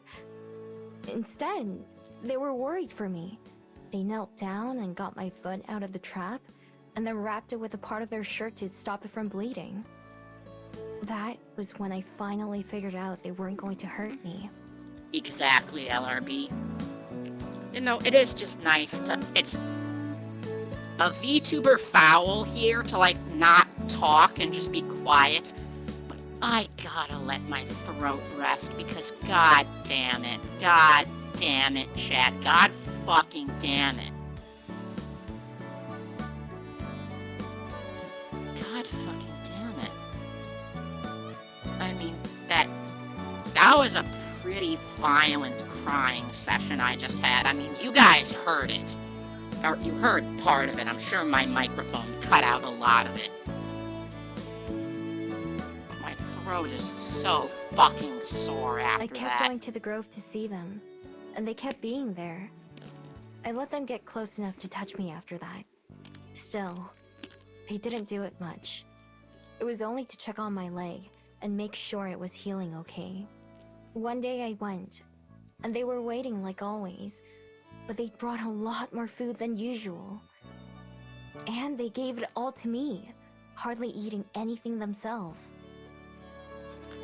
What if that was the hunter that left the trap on that day, and that's why she awakened? After I was finished, we sat together for a while. They sat on my log, and I laid in the grass nearby. Finally, they got up like usual and set two things on the ground. One was a bag of food, the same as they had just given me. The other was a little paper scroll. They patted me on the head for the first and only time. Then, they left our grove. At the time, I didn't think that day was anything special, other than the extra snacks, but it was the last time I'd ever see them. When I came back the next day, they weren't there. I waited, just in case they were late, but they never showed up. The scroll they left and some of the food were still there. Other animals had taken a lot of the food, but they didn't want the paper. I took the scroll with me when I left. I didn't know what it was, but it was theirs, so it had to be important. My only option was to carry it in my mouth. I went back again the Messenger next day, Fox, Kitsune expecting them to style. show up, but they never did. I don't know how many more days it took before I realized they weren't coming back. Kitsune are usually depicted in pairs. One carries the scroll, the messenger, and the other carries the key to the granary. Once I did, it was all I could think about. I kept looking for them, but I couldn't find them, as much as I wanted to. I didn't even know why I wanted to see them so badly. Just that I did. While I was thinking about that, I started to choke. Something came out of nowhere and was stuck in my throat. Finally, I coughed it up. A bead. I'd never seen it before, and definitely never swallowed it. I left it and went back to my den, but it was waiting for me there too. No matter where I went, it was always waiting. So finally, I touched it with my nose. Everything after that happened so fast. 1 second I was there, just a normal fox. The next, I was in this new form. Not sure how or why. Some things came to me naturally, like using my new body and walking on 2 feet, and even how to turn back into a fox. But I still thought like an animal and acted like one. I didn't know any words that I could even think with. I had to learn those, and all kinds of other human behaviors the hard way, after getting chased away from villages and strangers that I met. Over time, I learned how to hide and blend in, and steal, and just how to survive. I followed Jungin's scent all the way to the ocean. I'd never seen so much water, not even close. I had no idea how huge it was. I boarded a ship like Jungin had, not knowing that it would take me somewhere different than the one they took. And I've been looking for them ever since. When I open my eyes again, they're heavy with tears, but this time I don't try to hide them. I didn't mean to talk for so long, but once I start remembering, everything else just came naturally. Turning to face Aspen and Juliet, I see that they're crying too. Miho. They sound like they were a wonderful person. I can see why you never stopped searching for them. They were truly special, weren't they? Yeah. Yeah, they really were. Remembering how their hand felt on my head and the softness of their touch as they inspected my leg, those thoughts hurt as much as the hunters trapped did, but they make me smile too. I've often worried that they might have forgotten me, but I don't think they did. Hi, Skimble! Hey! Hey, Skimble Shanks! Skimble Shanks, the bratty cat! The cat of the empty head! I am picking Skimble up and I'm holding in my lap. I'm cradling him like a baby. And he doesn't fucking know what the fuck is going on. He looks so... He's trying to paw at my face. Hi, Skimble. Hey, Skimble. Skimble shakes the brat cat. The stinky bastard man. The chaos cat is in my arms right now, chat. But I should support your butt. I was like, what the fuck? Why am I off the ground? Why am I being cradled like a baby? Why? Let me start. Okay, he's starting to squirm. Time to let him go. I'm sorry. He looks... Hey, Skimble. Hey, come here. Up. Oh, let me give you a kiss. There, you be free, be free. Oh my god. Oh my god. What are you doing out here anyway, Skimble? I often worry that they might have forgotten me, but I don't think they did.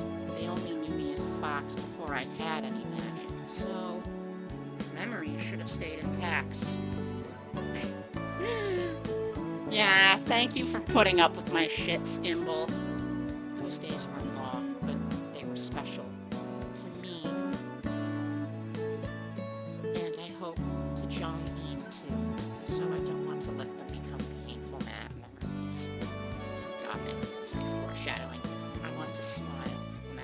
something. Anyway, I'm sorry for getting so mad at you yesterday, Juliet. And for how I acted this morning with you, Aspen. I know that you both just wanted to keep me from getting Fuck, I'm hurt, coughing now. but that's another thing too. It feels like you're always looking after me, or taking care of me. There are lots of things I'm still learning, but I'm not weak. I've taken care of myself for a long time, you know.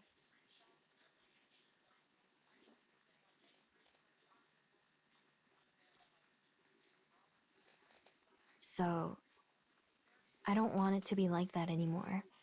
I want you to be honest with me from now on. Both of you. Even if it's something that would make me sad or angry. I promise that I won't run away without saying anything. I won't just disappear no matter what happens. Because if we're really friends, then we should trust each other, right? That's one of the things I've learned. Having said everything I wanted to, I finally sit down, taking a spot in between the two of them, just like at breakfast every morning. For a second, the three of us sit there quietly, then Juliet begins to speak. I hear what you say, Miho. And I agree. You're not the only one still learning things, you know? I have a long way to go too.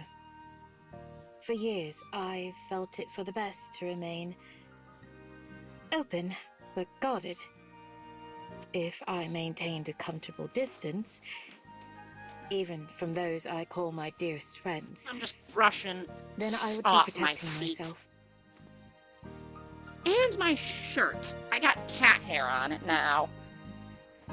Oh, and there's also a picture of a cat on my shirt. Which is funny. Ugh. Goddamn Skimble. Ever since his hair's been growing back in, he's gonna be shedding for the rest of eternity now as a long hair. He's never gonna stop By shedding. never getting to know anyone too well, by withholding any meaningful details of my life, I thought to avoid the pain of loss again. But all I've done is keep myself from experiencing that joy of companionship again. While What are you even looking at, causing hurt to Skimble? others. You're a fluffy little cloud, aren't you? Hey, Skimble. Let me give you ear scritches. You like ear scritches, right? Oh, okay.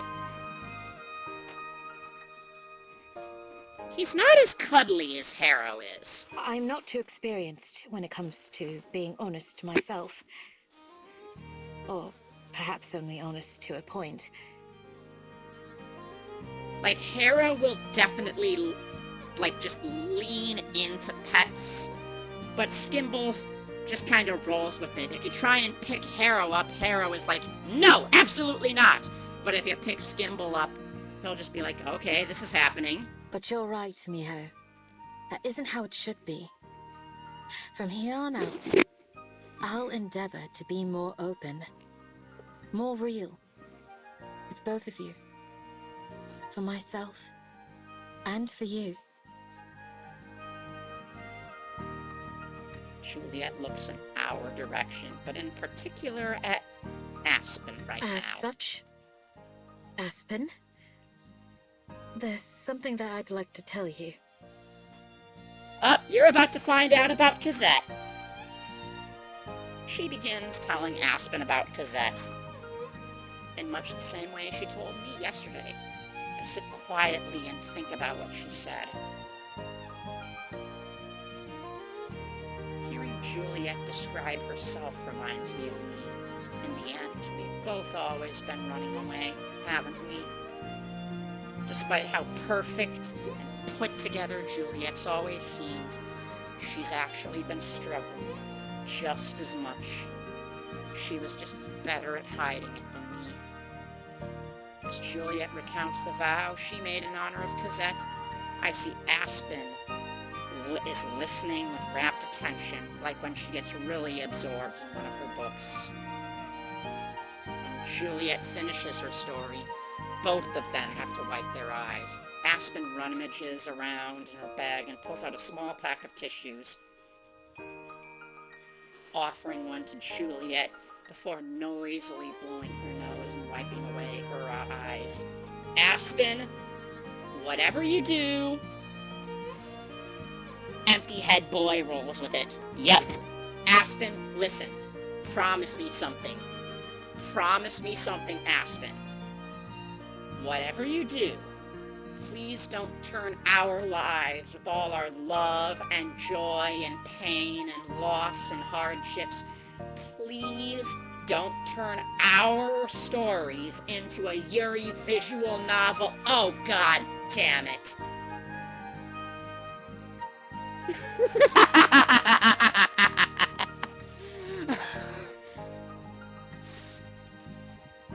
God, that's certainly a lot to take in. Thank you for telling me, though. Cosette sounds like she was a wonderful person, just like Johnine. I wish I could have met her. I wish you could have as well. She would have had endless stories to recount, and I know she would have loved to share them. As for all the other stuff, first of all, I promise, to both of you, I want us to be truly friends as well. I don't have anything quite so dramatic in my past, but I certainly know how it feels to be performative. Hey, I'm a natural fucking performer here. Oh! I do declare I'm a motherfucking queer theater I can kid. hardly fault you for curating your self-image when I do the same thing. It's kind of funny, actually, and a little scary to hear you talk about Cosette and Zhuangyin. I mean, I don't really... Macbeth.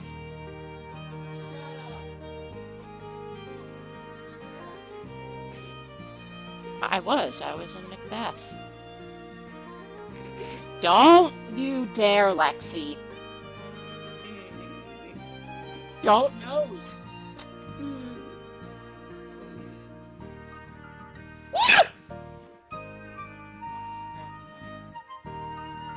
Because I want hugs. No, you stole the cat shark from me! Her. Okay, she's however she wants to define herself. You have a little present from... several presents from Skimble on your shirt as well, actually. Why are you just taking the hair off of my shirt? I can get us lip gloss. Yeah, get us lit. We are gonna... Decided to pick them off my shirt. It doesn't even bother me. I just stick hands.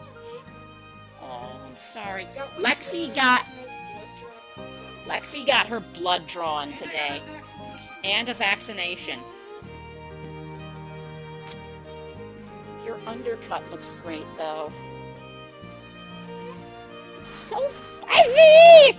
I like to feel your fuzzy undercut.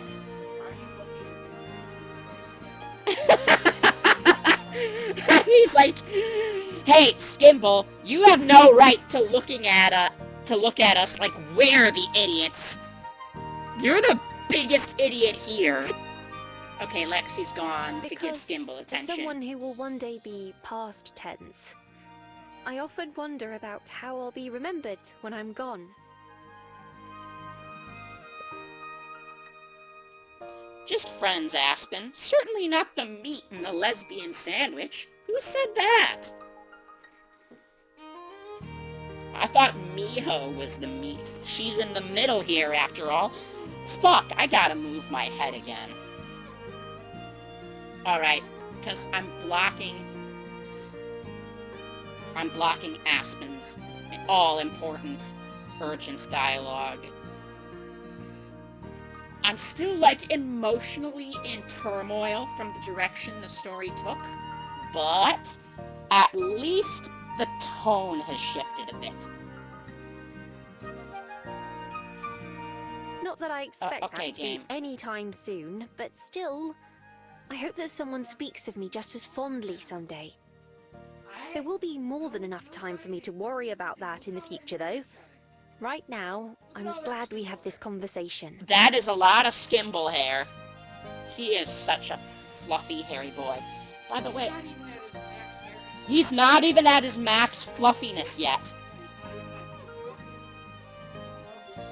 Splint everywhere. I actually... Have you seen my thumb splint? Have you seen my thumb splint anywhere? Oh my god,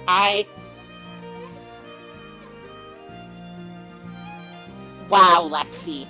I'm sorry. Lexi found my thumb splint, chat. Immediately. I'm sorry, I'm stupid. Alright, let me put my thumb splint on. God, my thumb fucking needs this. It's like a Velcro strap. I do have to, like, exercise the thumb every now and again.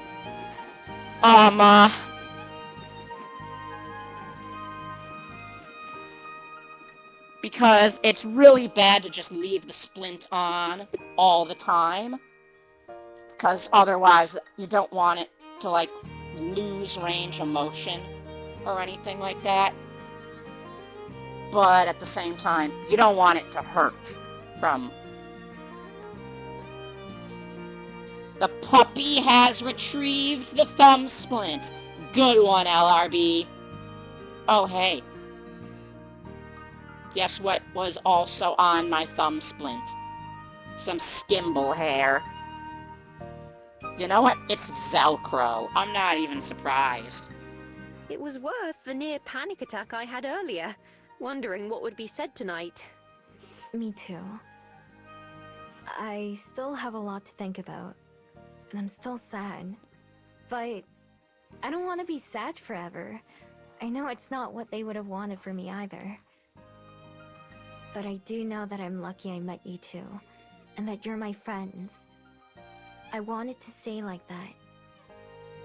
Alright, we're ending on a high note. My cheeks burn from saying something like that out loud for the first time ever.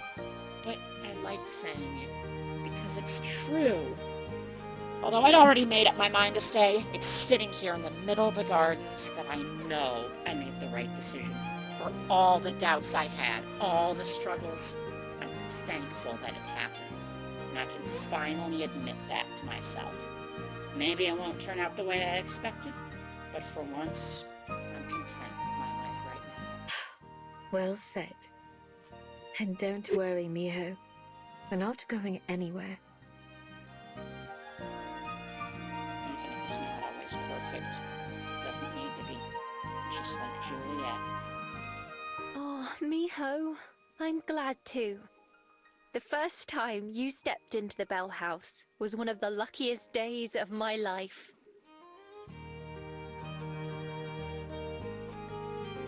All I have to do is keep trying, like Aspen. Ow! So maybe another first time would be appropriate. What first time are you thinking of, Miho? I'm just gonna... This isn't supposed to be that kind of game. I know I joke about it, but this isn't supposed to be that kind of game. Sorry, Lexi, I had to. You made it easy. She's my little aquatic retriever puppy. Aww. Then, strutting my arms as wide as I can, I pull both of them into a hug. Without hesitation, I feel them embrace me in return. From that first day at the cafe, all the way to now. It's chilly out here in the gardens, in the cool evening air, but it's warm in Aspen and Juliet's arms, and I smile to protect myself. No, I smile to myself, and to them, and to anyone who may be watching. I smile not to protect myself, but because I feel like smiling. Mine too.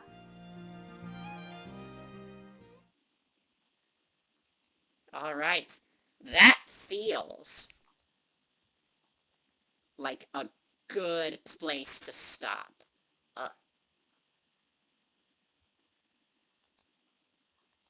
Let's do it right here.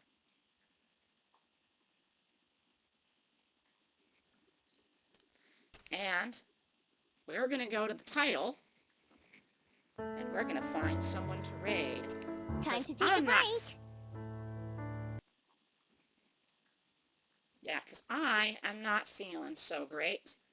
But I ain't just gonna leave y'all hanging like that. Oh, no, no, no. Not at all. In fact, I'm gonna send you all to a lovely, lovely friend of mine.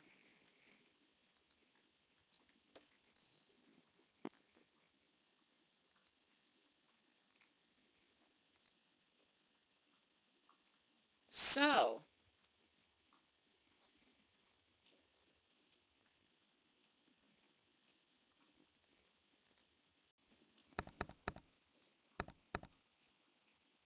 who here